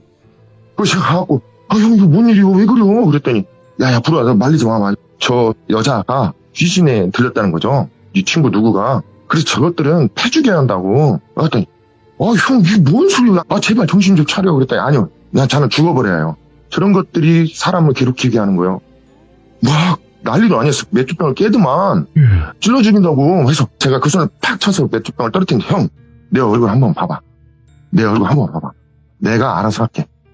나도 조금 알아. 그러니까 내가 자는 알아서 할 테니까 형 내 얼굴 봐서 한 번만 봐줘. 그랬더니 제 눈을 딱 바라보더라고 그 형이. 예. 그래서 그러네. 너는 좀 알겠네. 어찌 이렇게 몰랐을까? 아이고 우리 부로도 잘 아는구만. 아이 그래 형이 미안하다 하면서 이제 사과를 했는데 다행히 뭐 고소가 이루어지거나 그러진 않았어요. 예. 제가 중간에서 잘 얘기를 했죠. 저 형이 그 병이 왔고 그래서 저 형이 갑자기 정신이 저렇다. 이해 좀 해달라. 진짜 미안하다. 그렇게 됐는데 그리고 나서 저는 이제 학교로 돌아갔는데 이제 그 형이 저희 집에 찾아오기 시작하는 거예요. 밤 11시에 제 어머니는 예민하셔서 한 번 잠에서 깨시면 못 주무세요 다시. 그래서 수면제를 먹고 주무시는데 지금은 와가지고 아니 내가 불호한테 받을 게 있어. 엄마 내가 불호한테 받을 게 있다니까. 빨리 전화번호 좀 알려줘. 그랬더니 안 알려주죠. 엄마는 걱정이 되니까. 네. 네? 저한테 뭐가 잘못될까 봐 끝까지 안 알려줬대요. 그렇게 매일 찾아왔는데 어느 날은 그게 아니라 저희 엄마한테 욕까지 했대요. 야 임마 야마 돌리지 마. 내가 불호한테 받을 게 있다고 하는데 네가 뭔데 막어. 아니 도대체 뭘 받을 게 있는지 얘기 좀 해봐라. 그거는 불호하고 나만 아니까 내가 불호한테 받을 게 있다고. 해서 동네가 너무 시끄러워졌잖아요. 목소리가 커지니까. 그래서 옆집에 사는 형들이 와서 그 형님을 데리고 집에 갔는데 싸움이 벌어진 거죠. 그래서 이제 야 너는 우리 집에 진짜 죄악이다 죄악. 네가 있어서 우리 집이 너무 부끄럽다. 동네 부끄럽게 뭐하는 짓이냐 하고 싸움이 벌어진 거죠. 그랬더니 내가 불호한테 받을 게 있다니까. 받긴 뭘 받을. 가가 너한테 뭐 빚을 졌어 뭐 했어. 너 이럴 거면 나가 죽어버려라 그랬어요. 안 돼, 그 말을. 이게 정말 그럴까 했지만 정말 그렇게 얘기했어요. 그 형님한테. 그래서 제가 그날 꿈을 꾸는데 그 산 입구예요. 제가 산 입구에 이제 서 있는데 저는 이제 여기 혹시 무속인 분들이 듣고 있거나 영상이 만들어지면 한번 여쭤보고 싶어요. 왜 그랬는지 저도 모르겠는데 예. 그 형이 꿈에 나타나서 제가 형 몸은 좀 괜찮아 불편하다고 들었는데 하니까는 그 형이 아니 이제 많이 좋아졌어. 저기 불호야 내가 너한테 받을 게 있어. 아니 뭘 받아? 그 네 안주머니에 있어 그거에. 그래서 안주머니 뭐가 있다고 해서 뒤집듯이 종이가 한 장 나와요. 이게 꿈입니다. 꿈. 종이가 나오는데 거기에 이제 천부경이라는 경전이 저 안에 있는 거예요. 우리가 경전 많잖아요. 뭐 법화경도 있고 뭐 천수경도 있고 여러 가지 경전이 있는데 그 경전 저가 가지고 있더라고요. 그래서 이거 뭔데 형이 자꾸 달라 그러는데 우리 형 받아? 하고 제가 그 천부경을 줬어요. 예. 그랬더니 야 내가 이걸 받으려고 그렇게 고생했다. 너 건강해라. 나는 이제 올라간다 입산한다 하더라고요. 예. 그러더만 딱 꿈에서 깼어요. 그 형이 마지막에 그렇게 너무나 밝게 웃고 올라갔어요. 저는 알았어요. 이 형이 목을 매놨을 수 있겠다. 그래서 제가 산으로 올라갔더니 상신 형님이 이거 올 줄 알았다. 저기 있다 저기 그러더라고요. 그래서 갔더니만 그 형이 그 아주머니가 돌아가신 데서 똑같이 목을 매고 돌아가셨어요. 저 옆집 형도 그렇게 돌아가셨어요. 정말로. 예. 그래서 이제 전화해서 시신 이렇게 처리하고 하는데 상신 형님이 너 다음에 나한테 묻지 말고 너 조상님들한테 여쭤봐. 그럴 일이 있을 거야 그러더라고요. 네. 그리고 전날 꿈을 꾸는데 정희 아줌마가 나타나겠죠. 그렇겠죠. 그럼 네 번째 손가락을 접어야 하잖아요. 안 접더라고요. 오? 안 접어요. 예. 그러더만은 그 손으로 저를 가리키는 거예요. 저를. 그러면서 고개를 이렇게 막 좌우로 흔들더니 막 알 수 없는 표정을 짓는데 뭔가 이상했어요. 좌우로 흔들더니 뭐 이러더라고요. 그러더니 히? 하고 웃더니 사라지더라고요.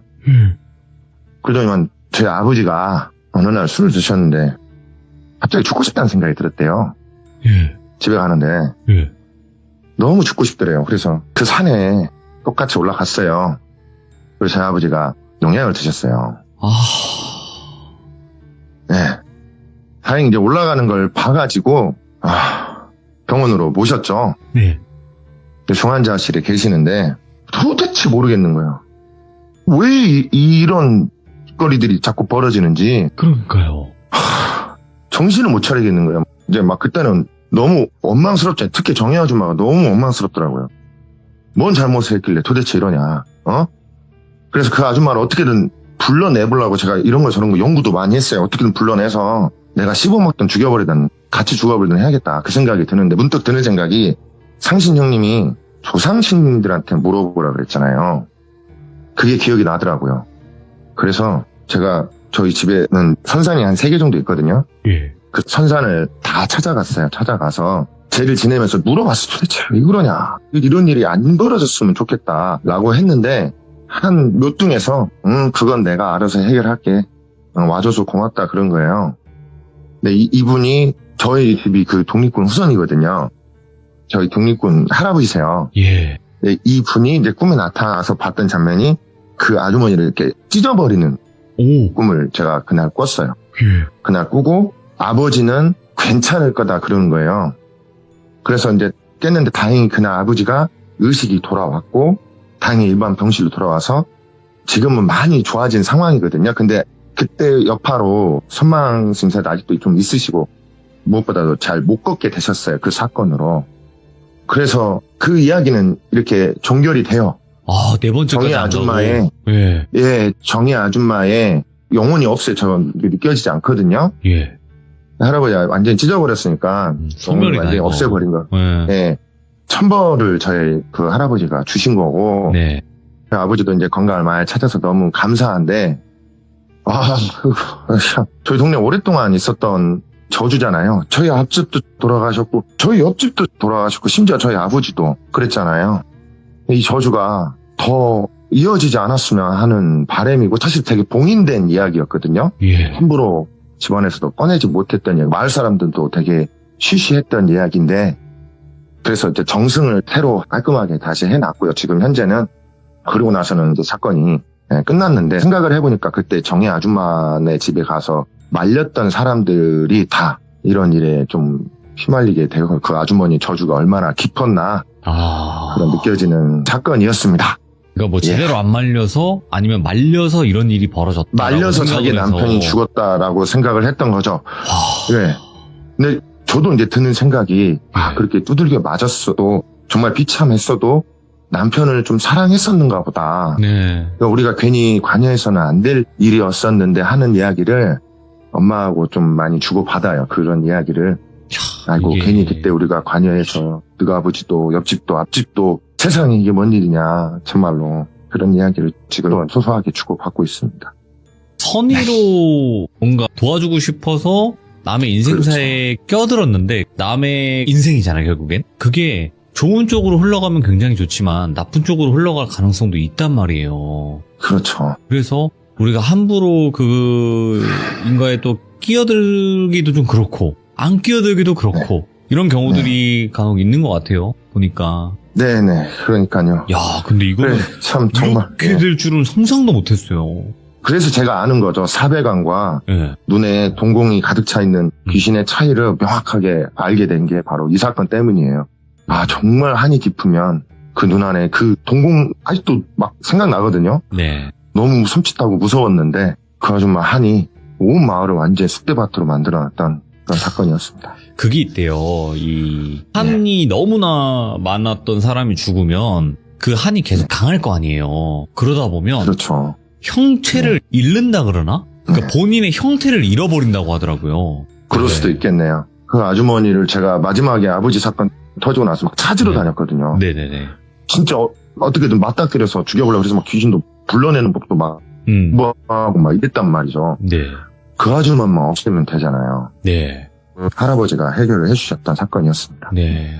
오늘 박부로님께서 이 저주의 이야기도 무서웠지만 중간중간에 다 상황 묘사를 연기를 하셨잖아요. 예. 예, 근데 괜찮았나 너무나 모르겠네요. 진짜로 그냥 그분들이었던 것 같아요. 연기하는 그런 느낌들이 그렇습니다. 너무 리얼하게 해주셔가지고 저희가 이야기를 들으면서 훨씬 더 몰입을 할 수 있었던 그런 이야기가 아니었나 생각이 듭니다. 아이고 오늘 아무튼 부로님 너무너무 감사드립니다. 네. 고맙습니다. 네, 고맙습니다. 네. 박부로님의 오늘 이야기가 정말 충격 그 자체의 이야기고 좀 순화를 많이 해주신 부분도 있지만 이게 순화를 한 정도라고 여러분들도 알고 계시면 될 것 같고요. 굉장히 무서웠던 한 마을의 저주가 아니었나 생각을 합니다. 시청해주신 모든 분들 감사드립니다. 고맙습니다.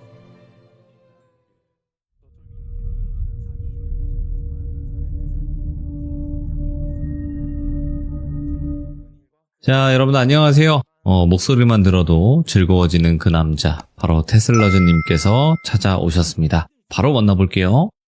예, 드루비님 안녕하세요. 아이고, 테슬러즈님 반갑습니다. 잘 계셨죠? 네, 저야 뭐 항상 똑같죠 뭐. 네. 자, 그러면 오늘 테슬러즈님께서 시들무에 찾아와 주셨고 오늘 이야기는 현실 공포일지 아니면 귀신에 관련된 이야기일지 둘 중에 하나만 말씀해 주시면 좋을 것 같아요. 예, 현실적인 이야기인데, 오호, 예. 원래 오늘 드리려고 했던 얘기가 있었는데, 우연치 않게 알게 된 얘기라서 이걸 먼저 말씀드리는 게 낫겠다 싶어서 한번 가져와 봤습니다. 네. 알겠습니다. 그러면 어차피 이야기를 하다 보면 저한테 말씀해 주신 키워드가 나올 것 같아요, 보니까. 네네, 맞습니다. 네. 자, 그러면 바로 출발을 해보도록 하겠습니다. 렛츠고! 길이십니다. 테슬러즈예요.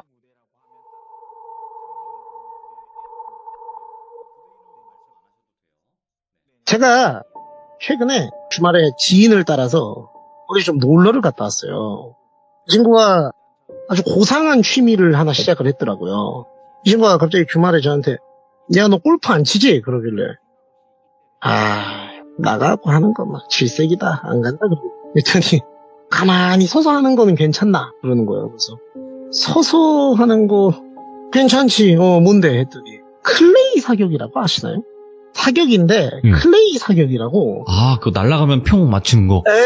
이거 무슨 드라마 같은 데 보면 재벌 2세들이 맞아요. 선글라스 끼고 저 넓은 무슨 들판 같은 데에서 팡팡 쏘는 거 있어요. 뭐 그런 거를 배우러 댕긴대요. 그래서 제가 이제 친구니까 를 하고 있다. 얘한테 어울리는 걸 해라 했는데 내가 뭐 어때서 야 이거 괜찮아. 이거는 서서 집중력 갖고 하는 약간 멘탈 스포츠다. 한번 와서 너도 해봐라 그러길래 네가 돈 내주면 할게 라고 했더니 오라 하더라고요. 그래서 그 자리에 갔다가 그 자리에서 이제 우연치 않게 걔가 같이 다니는 연배가 좀 있으신 어떤 분을 제가 소개를 받았는데 그분한테 듣게 된 얘기라서 한번 말씀을 들어보려고 합니다. 이 얘기는 굉장히 오래된 얘기예요. 그분이 연배가 꽤 있으시니까 제가 듣기로 거의 지금으로부터 한 3, 40년 정도 전에 네. 한 7, 80년대 정도에 있었던 일인 것 같은데 이분이 어렸을 때 약간 소위 말하는 저희 요새 말로 하면 이제 작전이라 그러죠. 약간 그런 식으로 조금 사람한테 말로 이렇게 스물스물 걸어가지고 네. 이렇게 사사사사사 빼먹고 뭐 약간 요런 부동산 기획 비슷한 걸 좀 하셨었대요. 근데 이제 저는 궁금해서 아니 그 시절에도 그런 게 있어요? 그 시절에 무슨 뭐 그렇게 막 전문적으로 하는 사람이 있나 했더니 그 어르신이 저한테 그러더라고요. 저한테 김구는 저 김씨니까 김구는 가짜 뉴스라는 말 아냐고 저한테 그러는 거예요. 그래서 알죠 했더니 김구는 가짜 뉴스라는 게 언제부터 있었다고 생각해? 라고 하는 거예요. 그래서 가짜 뉴스라는 말이 근래 한 10년 정도 정치권이나 뭐 이런 데에서 사회에서 쓰는 말 아닌가요? 했더니 틀렸대요. 그래서 무슨 말이냐 했더니 가짜 뉴스는 삼국시대 때도 있었고 고려시대 때도 있었고 조선시대 때도 있었다 그런 거예요. 그래서 그게 무슨 말씀이냐 했더니 생각을 해봐라. 우리 당파 쪽에 유리한 정보를 흘리려고 외적이 쳐들어온다고 가짜뉴스 흘리면 그게 가짜뉴스지. 다만 이제 그때는 그거를 가짜뉴스라고 안 하고 선동, 허위 소문 뭐 이렇게 불렀던 것 뿐이지. 어느 시대에든 사람 등쳐먹는 사람이 있었고 그런 기술이 있었다 하시길래 그렇군요 했는데, 부동산 기획 사기라는 것도 최근 들어서 그렇게 생기고 나온 말인 거지. 예전에도 뭐 떴다방이라는 것도 있었고 다양한 방법으로 사람 등쳐먹는 일이 왜 없었겠냐고 저한테 그러시는 거예요. 그렇군요. 죄송합니다. 제가 거기까지는 연식이 안 돼가지고요. 그러니까 그럴 수 있다고 하면서 이제 말씀을 들려주셨는데, 젊었을 때 잠깐 그런데 몸을 담으셨대요. 뭐 다단계 비스무리하게 이에 조직이 따로 있고 움직이는 그런 게 따로 있으면은 자기는 이제 일선에 나가서 말로 사람을 홀롤롤롤 이렇게 따오든 이런 걸 하셨다 하더라고요. 홀롤롤롤 해서 이를 금방 따왔다고 해서 이분이 언변이 좋은 이유가 있구나. 그래서 이제 재밌게 들었는데, 이분이 이제 어느 날에 늘 하시다시피 그분 표현으로 그래요. 사람 등쳐먹는 일을 하고 계셨대요.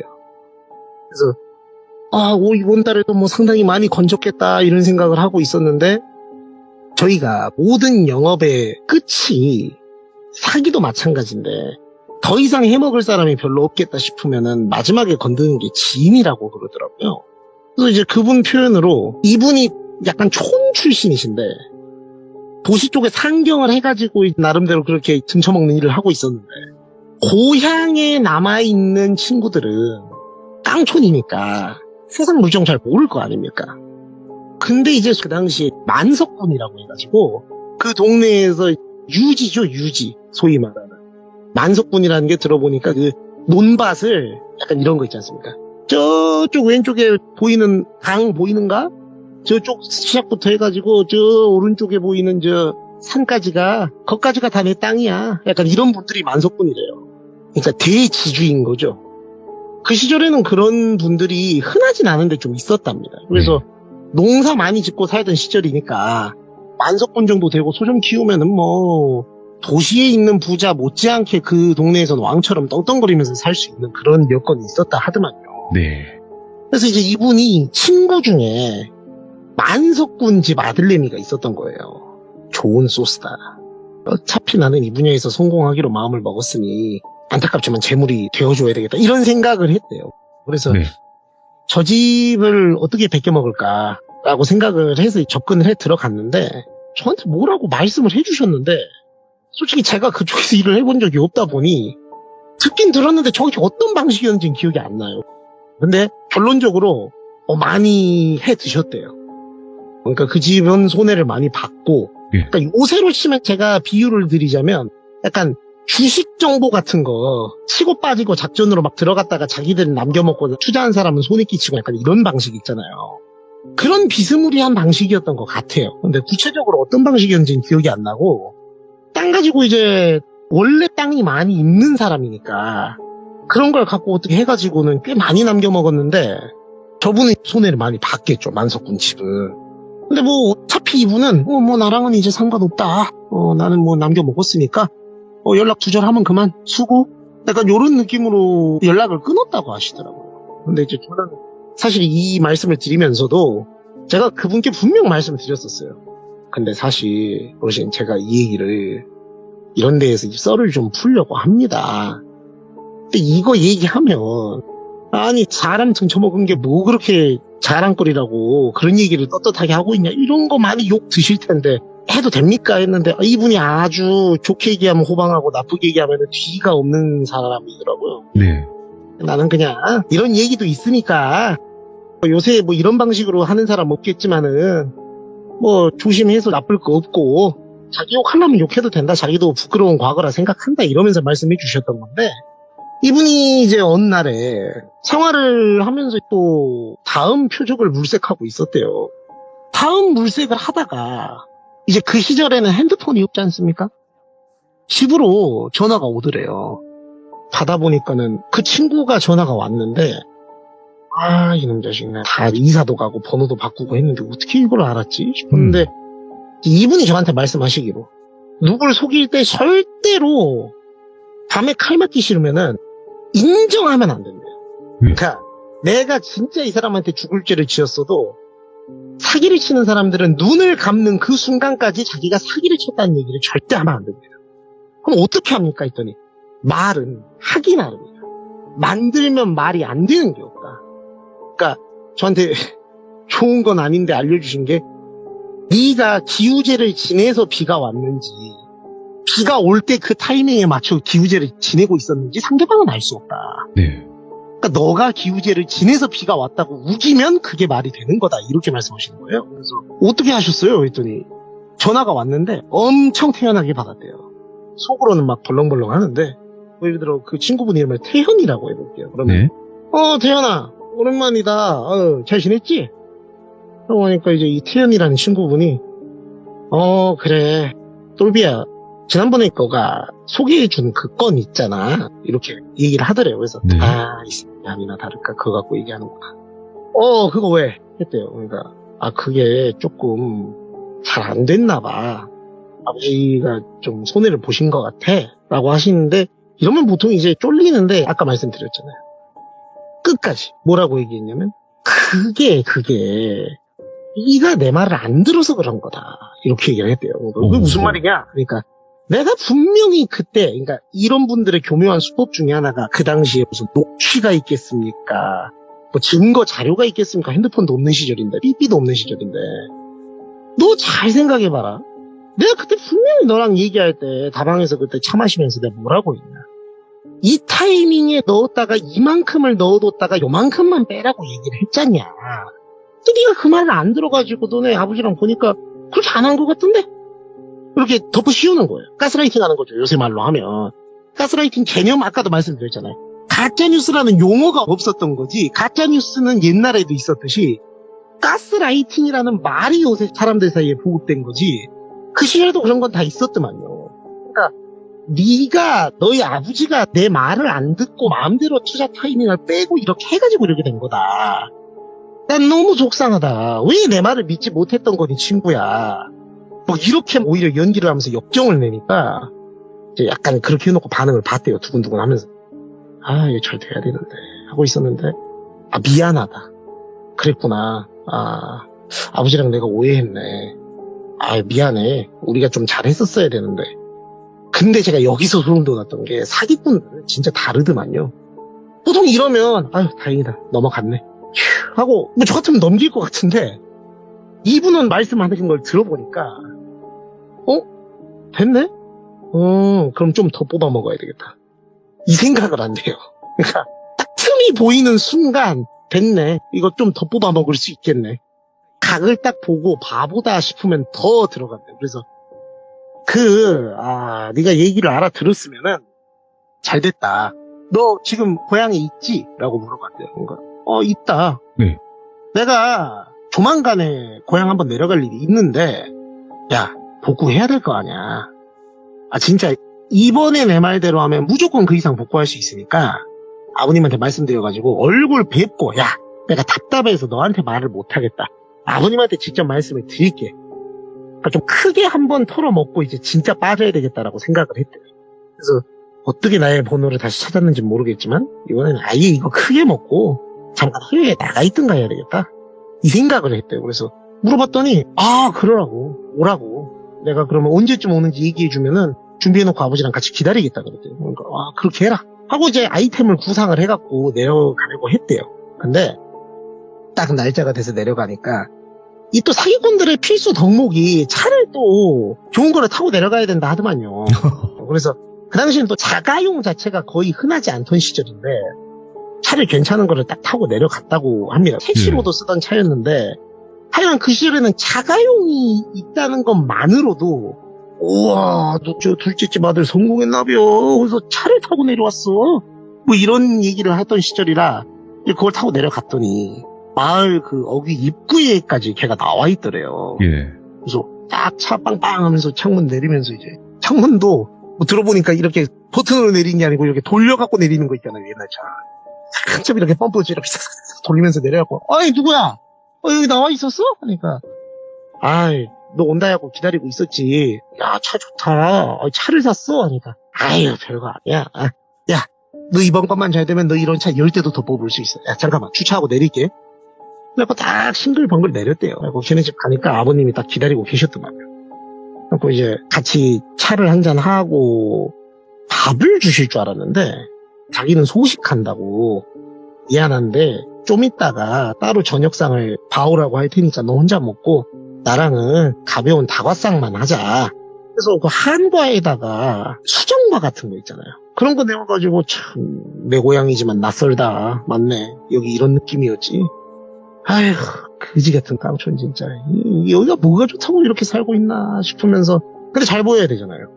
그래서 아버님 오랜만에 또 이렇게 고향 와서 대접받으니까 고즈넉한 분위기가 또 좋네요. 이렇게 넉살 좋게 얘기했대요. 그러니까 네. 그렇지. 사람이 아무래도 이 고향에 사는 게 마음 편하고 좋은 것이요. 근데 어떻게 올라가고 하는 일은 잘 되고, 그러니까 투자도 하고 이래저래 돈 굴리면서 일하고 있습니다. 그러니까 아이고 그래. 아니 지난번에 우리 태연이한테 이렇게 한번 해보라고 얘기한 게 있었다면서. 그러니까 먼저 치고 들어오는구나. 내가 얼른 말로 발라야 되겠다 해서 제가 크게 막 마음이 너무 아파갖고 지금 온 거 아닙니까. 그러니까 이 태연이가 이 빙구 같은 놈이 이렇게만 자리를 했으면은 아버님하고 저랑 태연이랑 지금 웃으면서 같이 해외여행이라도 갔을 텐데, 그때는 해외여행이 또 흔하던 시절이 아니니까 막 이런 얘기를 하니까 아버님이 끄덕끄덕 가만히 듣고 계시더래요. 그러니까 기분 좋아하는 것도 아니고 화내는 것도 아니고 가만히 듣고 계시길래, 그러니까 아버님 제 계획은 이렇습니다 해서 이렇게를 싹싹싹싹 브리핑을 했더니 좋은 생각이구네. 확실히 서울물 먹고 저쪽에 있으니까는 다르구만. 얘기를 하니까 됐구만. 속으로 딱 그랬대요. 됐어. 이제 너희 집 땅은 다 내 거다 이 생각을 하고 있었대요. 근데 이제 이분이 일단은 뭔 얘기인지 알았으니까 내일 한번 본격적으로 얘기를 좀 해보자고. 오늘은 시간이 좀 저녁해지고 이러니까 또 시골은 해가 일찍 넘어가니까 그런 일찍 자고 내일 얘기를 해보자고 해서 간만에 시골에서 별 떨어지는 거 보면서 담배 피면서 이쁘긴 하네. 참 별거 없는 동네지만. 이러다가 이제 돈을 먹으면은 무엇을 할까 이런 생각을 하면서 잤답니다. 네. 그리고 다음날 편하게 일어났더니 아침을 주시고 이렇게 옛날 한옥들이나 집들 보면 가족들이 대청마루 같은데 모여가지고 거기다 큰 상 깔고 같이 옹기종기 모여갖고 밥을 먹었다고 하더만요. 그래갖고 이제 어르신 가운데에서 식사하시고 양 옆으로 태연이랑 지랑 같은 상에서 이렇게 식사를 했대요. 네. 어머님은 겸상을 못 하셨다 하더만요. 그 시절에는. 그래갖고 이제 남자 셋이서 밥을 먹는데 조용히 이렇게 국을 떠 드시면서 똘비 자네는 혹시 사냥 같은 거 해본 적 있는가? 라고 물어봤대요. 사냥이요? 아니요 아버님 어린 시절에 여기를 떠나가지고 서울에서는 그러기가 쉽지 않죠. 아니 근데 왜 그러시냐고 하니까 하면서 이렇게 국을 떠드시면서 잘 됐구만. 딴 게 아니고 하면서 이쑤시개로 이를 쑤시면서 우리 집에 상향용 엽총이 몇 자루 있어. 내가 총포 허가를 원래 받았었는데 근데 여기는 알잖아.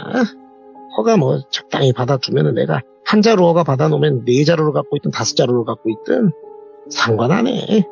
그 시절엔 그랬다 하더만요. 그러니까 지금이야 법이 되게 중요하고 총포 관리를 지금도 사실 총포 관리 잘못돼서 사고가 있기는 하지만 그래도 좀 예전보다는 확실히 철저해져 있겠죠. 그렇죠, 네. 그렇죠. 근데 그 시절은 시골이고 떼법이 먹히던 시절이고 세상이었고 또 이렇게 지역의 유지부는 그렇게 막 관리를 철저하게 하지도 않는데 그냥 그렇게 하시라고 약간 이런 느낌이었는데 그래서 내가 몇 자루 갖고 이제 가끔 네. 기분 내킬 때 저쪽 뒷산 가가지고 노루도 한 마리씩 잡고 그래. 근데 이거는 이제 약간 들어보니까 이게 밀렵 같은데 라는 생각이 들었대요. 이건 좀 불법적인 일 같은데 안 끼는 게 낫지 않나? 라는 생각이 들었지만 소위 요새 저희가 얘기하는 나락 감지기가 딱 발동이 됐는데 근데 이분이 딱 권하는 거예요. 어떤가?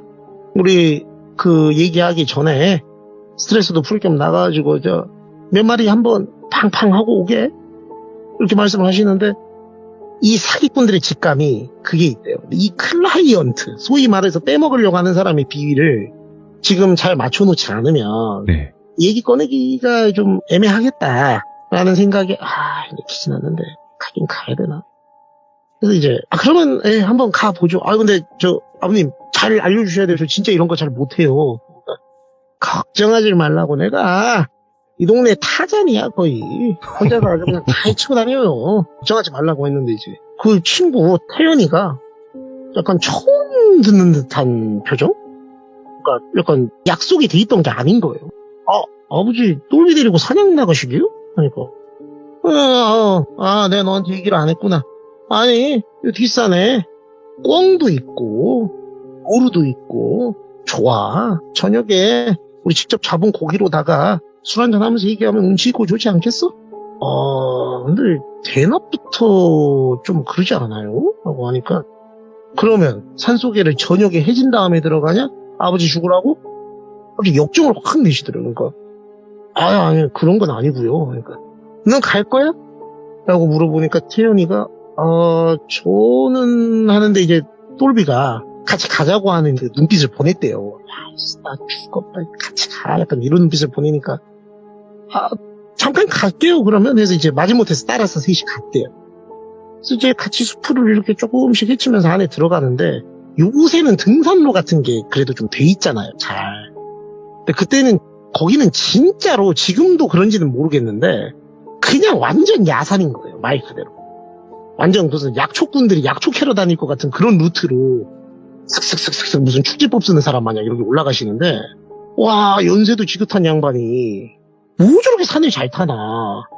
자기들은 당시에 이제 20대 후반 뭐 이런 나이인데도 50이 훌쩍 넘은 그 어르신 따라서 가는 게 너무 힘들더래요. 그리고 아버님 좀 천천히 가요. 맨날 죽겠다고 막 이런 식으로 얘기하니까 참 그거 다 왔는데 어째 그렇게 오나. 요거 좀만 가면 있다고. 그리고 이제 거의 다 와가니까 말소리를 그렇게 너무 크게 내지 말라고 하더래요. 그러니까 예 알겠습니다 하고 이제 오는데 너무 힘드니까 제가 들으니까 그 사냥용 엽총은 되게 이렇게 총신? 거기가 되게 이렇게 길대요. 네.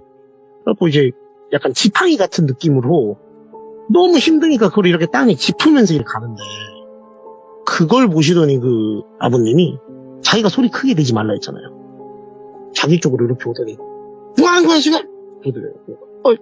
왜 그러시냐고 했더니 이놈 자식이 이거 총을 이런 식으로 다루면 어떡해 하면서 막 총을 들어서 닦으면서 이지중지 하더래요. 그래서 이분이 진짜 그 사냥을 좋아하고 이걸 애끼시는구나 생각이 들어서 죄송하다고 하니까 정말 다들 야 태연아 그래서 친구를 부르더래. 아버님 그러니까 이 총 갖고는 안 되겠어. 이거 지금 흙 다 들어간 것 같아 총구에. 이러다가 불 발라고 잘못 터지면은 이거 이제 사고 나니까 네가 이거 갖고 내려가지고 다른 총으로 좀 바꿔와. 라고 하더라고요. 그러니까 저 혼자요? 하니까 얼른 바꿔와. 근데 그러면 어떻게 잡아야 하니까 임마 나 혼자서도 맨날 잡고 댕겼어. 저기 똘비 너는 나 따라와서 어떻게 잡는지 구경만 하고 너 잡는 거는 제가 총 갖고 온 다음에 본격적으로 하자고. 아직 날이 기니까. 알았지?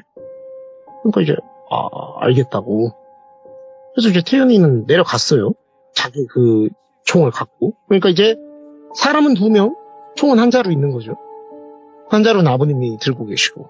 그래서 이제 흔히 얘기하는 그 장소까지 갔답니다. 그 스팟까지. 그래서 한참 또 올라가가지고 하니까 아버님 나에서 못 간다고.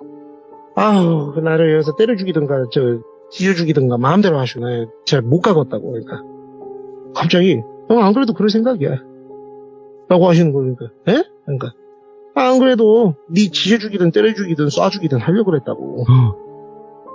그래서 그러니까 맞아 여기가 스팟이야 다 왔잖아. 그래서 이제 주변을 보니까 아무것도 없어요. 동물 없고 뭐도 없고 그냥 되게 깊숙한 데까지 들어왔는데 어딘지 모르겠는데 무슨 말씀이시냐고. 그러니까 야 이 참새 같은 놈의 새끼야 라고 하더래요. 참새요? 그러니까 총을 자기 총 있잖아요. 그걸 이렇게 빡빡빡빡 저희 군대 다닐 때도 기름 묻혀가지고 수건으로 이렇게 총기 수입하라 그러잖아요. 닦아서 관리하는 거. 그렇게 이렇게 막 주머니에서 손수건을 꺼내서 자기 총을 닦으면서, 야, 이 참새 같은 놈의 새끼. 내가 진짜 너 같은 놈들 수도 없이 봤다고 하면서 총구를 자기 쪽으로 탁 겨누면서 참새가 방앗간을 그냥 못 지나가. 그지? 아, 그래요. 뭔가, 아버님, 그 무슨 말씀, 왜 그러시냐고 저한테, 그래서 막 이렇게 기어가지고 다리 힘이 없잖아요, 지금. 예. 일어설 힘도 없더래요. 이미 이 상황도 그렇지만, 체력적으로도 고갈이 돼버려가지고, 저한테 왜 그러시냐고. 그러니까, 야, 너 지난번에 나하고 태연이한테 등쳐먹은 걸로 그게 부족해갖고 여길 또 와? 그래갖고, 아주 그냥 내 땅하고 내 재산을 다 베껴먹고, 네가 싹 다 둘러먹고 이거 먹게? 내가 너 같은 놈을 한두 번 보는 줄 아냐고. 내가 그래서 그때 기회를 줬잖아. 태연이한테 전화하라고 해서. 네 그때 미안하다고 했으면은 넘어갈라 했는데 안 돼. 이 참새 새끼들은 방앗간을 그냥 지나가질 못해. 그냥 주워 먹을 거 있으면은 아주 그냥 방앗간 문을 닫게 만들라고 이 쓰레기 같은 놈 새끼 말이야 하면서 자기 쪽으로 총을 탁 이렇게 겨냥해갖고 장전해서 겨누는데 모골이 송연해진다는 말이 뭔지 알겠죠? 총구가 자기를 바라보고 있는데 총구랑 눈이 마주치면은 아무 그 천하의 사기꾼들도 이성적인 말이 안 나온대요. 영화나 드라마 보면 총 겨누면 왜 이래 하면서 막 떠는 게 왜 그러는지 알겠다 하더라고. 그래서 살려주시라고. 제가 진짜 잘못했다고. 다시는 이런 짓 안 하겠다고. 그러니까 하면서 그 총구로 자기 머리를 이렇게 툭툭 치면서 참새가 방앗간을 못 지나가듯 참새가 남의 거 훔쳐먹고 뺏어먹고 이렇게 하는 거를 어떻게 끊고 살겠어. 그래 네가 나한테는 안 그럴 수도 있어. 네 올라가면 또 그럴 거잖아. 니를 내가 살려보내면 방앗간 문 열어 닫게 만드는 거야. 그래서 참새는 여기서 죽어야 되겠다고 하더니 팡 하고 쏘더래요. 그래갖고 이분이 우와 하고 이제 진짜 이분 표현으로는 왼 팔 쪽으로 쐈는데 이게 진짜 신기하대요. 팔이 떨어져 나간 것 같은 느낌이 들었대요. 너무 아프고 무섭고 살이 떨리고 막 벌벌벌 떨리는데 하악한 소리 지르면서 왼팔을 딱 쳐다봤는데 팔이 붙어있는 거예요. 그래서 뭐야 하는데 교묘하게 그 위쪽에다 쏜 거예요, 총을. 그러고 이렇게 자기 한참 보더니 무서워 죽겠냐? 그러더래요. 하면서 말이 안 나온대요, 그 상황이 되면. 그래서 가만히 이러고 있으니까는 담도 작은 놈 새끼 뭘 그러겠다고. 하여간 너는 좋아. 참새를 여기서 죽이는 건 좋은데 내가 여기서 너를 어떻게 하면은 말이 나오잖아.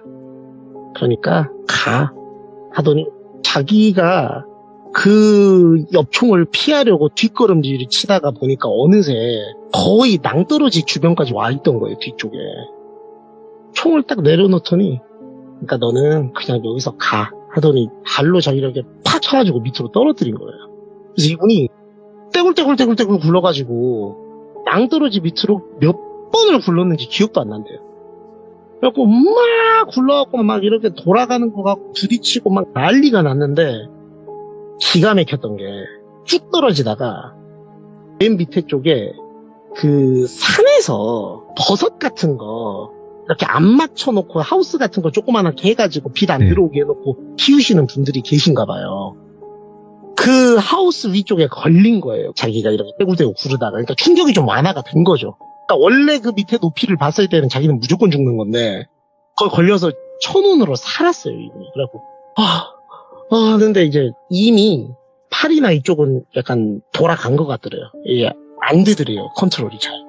그래갖고 이거 나는 이게 제일 중요한 게 어딥니까? 다리가 움직이느냐가 제일 중요하잖아요. 다리를 이렇게 힘을 줘갖고 해보는데 진짜 재수가 좋았던 게 왼쪽 다리는 굴러 떨어지면서 약간 어떻게 된 것 같아서 힘이 잘 안 들어가는데 오른쪽 다리는 어떻게 힘을 주면은 뽁뽁 기어갖고 갈 수 있을 것 같더래요. 인어공주가 앉아있는 자세 있잖아요. 이렇게 다리 한쪽 이렇게 오므려. 그 자세로 오른발로 추진력을 얻으면서 뽁뽁뽁뽁뽁 기어가지고 진짜 어떻게 해가지고 산 밑에까지 내려간 거예요. 구르고 기고 이렇게 해가지고. 근데 내려왔더니 해가 거의 떨어져 있더래요. 미치겠네. 이분 고향이지만 이분은 고향 떠난 지가 너무 오래돼서 여기 지리를 어렸을 때 갔던 데 몇 군데 나왔는데 여기는 자기가 전혀 모르는데. 그래갖고 미치겠네 해가지고 있는데 지나가던 경운기 소리가 나더래요. 덜덜덜덜덜 하는 그 소리 있잖아요. 그냥 사람 살리라고 여기 사람 있다고 나 좀 살려주세요 하는데 어렸을 때 알던 친구 아버지들이에요. 다른 예. 친구 아버지 옆 동네에 살던. 그래갖고 어이 똘비 아니요 여기서 뭐해 하니까 아유 나 좀 살려달라고 하니까 이제 타라고 해요. 경운기 뒤에 농작물들 씻는 칸에다가 이분을 태워가지고 달달달달 하면서 가는데 원래 경운기가 느리기도 한데 자기는 지금 미치겠는 거예요. 뒤에서 그 아버지가 총 들고 쫓아올 것 같은 거예요. 계속. 그러니까 빨리 좀 가자고 왜 이렇게 느리냐고 하는데 주워주신 분은 아니 이놈 자식아 네가 다친 건 알고 있지만 경운기가 원래 느리지 나보고 어쩌란 말이요 하니까 얼른 가자고 하니까 근데 너 어째 그러고 있었냐 하니까 약간 무서운 거예요. 얘기를 어디다 하기가. 그래서 일단은 병원에 가자고 하니까 뭔 소리요. 병원 가려면은 읍내 나가려면 한참 걸리는데 그러지 말고 이장님 댁에 일단 가보게. 그래서 이장님 댁을 가자는 거예요. 근데 이장님 댁이 어디지? 그래서 생각을 해보니까 태연이네 집 옆집인 거예요. 바로 옆집. 그러니까 거기 가려면 거기 지날 수 있잖아요. 그러니까 아이고 아버지 안 된다고. 거기 가지 말라고 하니까 뭔 소리요. 이장님 댁을 안 가면 어디를 가 하니까 그러면은 파출소 그럼 뭐 가자고 하니까 파출소도 한참 가야 되는데 하니까 일단 거기 가자고. 내가 거기 가야 마음이 놓이겠다고 한참을 덜덜덜덜덜 거려갖고 갔대요. 파출소에 도착했어요. 문을 딱 열고 들어가서 아이고 나 좀 살려. 오른발로 깽깽이 걸음으로 이렇게 똥똥똥 뛰면서 들어갔대요. 근데 들어가서 딱 처음 본 사람이 태연이네 아버지예요. 태연이 아버지가 파출소에 앉아있는 거예요. 근데 서로가 이제 너무 어색한 눈빛 있잖아요. 태연이 아버지는 네가 왜 살아있지? 이 눈빛이고 똘비는 당신이 왜 여기 있어? 약간 이런 눈빛으로 서로 놀라갖고 휘둥그레지니까 어버버가 됐는데 이제 경찰분이 아님 저 똘비 아니에요? 하니까 똘비네 이러더래요. 되게 못마땅한 말투로. 그러니까 아이고 다행이네. 실종됐다면서. 왔네. 애가 어떻게 왔어. 그러니까 태연이 아버지가 자기가 똘비를 밀었잖아요. 근데 자기가 와가지고 경찰에 신고를 한 거예요. 내가 얘를 데리고 같이 바람 쐬러 올라갔었는데 애가 어디로 갔는지 찾을 수가 없다고. 산에서 없어져 버렸다고 애가. 네. 혹시 어디 굴러 떨어지지는 않았는지 이걸 말씀을 하셨었대요. 자기가 민 건 아니고 찾아봐라 라고 얘기를 해서 이제 경찰들이 그러냐고 어디서 그러냐 이거 얘기하고 있는데 얘가 온 거예요. 그러니까 완전 어색하고 이상한 상황이 돼버린 거죠. 그러니까 순간 생각을 했대요. 이 사기꾼 똘비는 촉이 좋은 사기꾼이잖아요. 네. 속으로 닥터 스트레인지가 그 마블 영화에서 시뮬레이션 수십만 개 그려보듯이 내가 과연 여기서 이 사람이 나를 죽이려고 했다고 말을 하면 7, 80년대 시골 깡촌의 이 무법지대에서 이 사람들이 내 말을 믿고 이 사람을 처벌해 줄까? 아닐 거라는 생각이 거의 8, 90% 정도 확신으로 들었대요. 그래서 똘비가 웃으면서 아이고 아버지 여기 계셨네. 아버지 저 진짜 죽는 줄 알았다고. 세상에 우리 아까 그 위에 올라갔잖아요. 내가 거기서 발을 뛰겨가지고 거기서 떨어졌지 뭐예요. 라고 얘기를 웃으면서 그래도 저 찾아주려 해서 감사하다고 얘기를 하니까 태연의 아버지가 이놈 자식 봐라 이런 눈빛으로 그래 다행이다. 저 지나가던 누구 아버지가 잘 태워갖고 왔네. 고생했다고. 우리는 그러면 이제 돌아갈라니까 얘 데리고 병원에 가봐야 쓰겠다고. 경찰들은 그러시라고 고생하셨다고. 그러니까 이분이 총 갖고 올라갔던 것도 모르고 있다고 하더만요. 와. 그러니까 아예 얘기를 안 한 거예요. 근데 그게 다 되는 곳이었고 조사 같은 것도 없고. 그러니까 지금 생각해보면 모든 게 계획적이었던 게 산 그 깊은 곳에 끌고 가서 했던 것도 다 의도적이었던 것 같다는 생각이 불현듯 드니까 이 사람은 멀쩡한 사람 탈을 쓰고 있는 나랑 다를 바가 없는 사람이다. 무시무시한 사람이구나. 내가 상대를 잘못 골랐구나. 생각이 들면서 조용히 나와서 경운기를 타고 갔대요. 예. 근데 이제 이 아버지는 걸어가도 되는데 경운기 태워 갖고 오신 아버지한테 아이 박씨 나도 똘비 괜찮은지 좀 보게 같이 뒷칸에 좀 타고 가자고. 너무 싫죠. 똘비는 무서워 죽겠는데 어디 그러니까. 또 숨겨놨다가 나 쏴 죽여버리는 거 아닌가 싶으니까 예. 아이고 아니라고 저 괜찮으니까 아버지 먼저 걸어가시라고. 그러니까 자기 옆구리를 쿡 찌르면서 째려보더래요. 너무 무서워서 그러시라 했대요. 근데 제가 들어보니까 전 경운기 안 타봐서 잘 모르는데 경운기 소리가 엄청 크대요. 그러니까 달라달라달 하죠. 그 소리가 엄청 커서 천연 방음벽 역할을 해버린대요. 그러니까 앞에서 운전하고 가시는 박씨 아저씨한테는 조용히 뒷칸에서 이 둘이 하고 있는 얘기가 전혀 안 들린대요. 예. 특히 옛날 경운기는 더 그랬겠죠. 그러니까 다다다다다다 하고 가고 있는데 이제 그 태연이 아버지가 똘비한테 다다다다 하고 있는데 잘했다 잘했어. 네가 그래도 서울 가서 허투루 배우진 않았더라. 네 목숨값은 네가 한 것 같으니까 내가 너를 더 어떻게 하진 않겠다.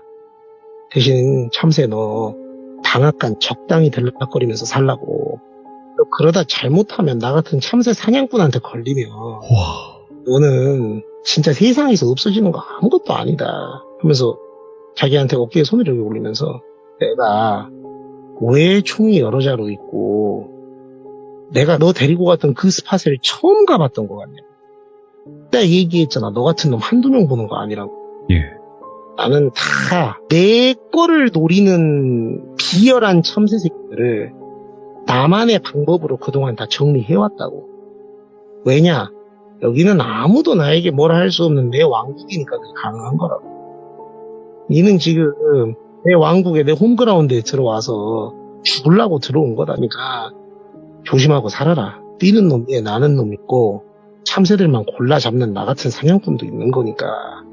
그래서 이렇게 어깨를 툭툭 떠들여 주더래요. 그러니까는 무서워가지고 덜덜덜 하면서 대답도 못하고 그냥 끄덕끄덕 하니까 태연이한테는 알지?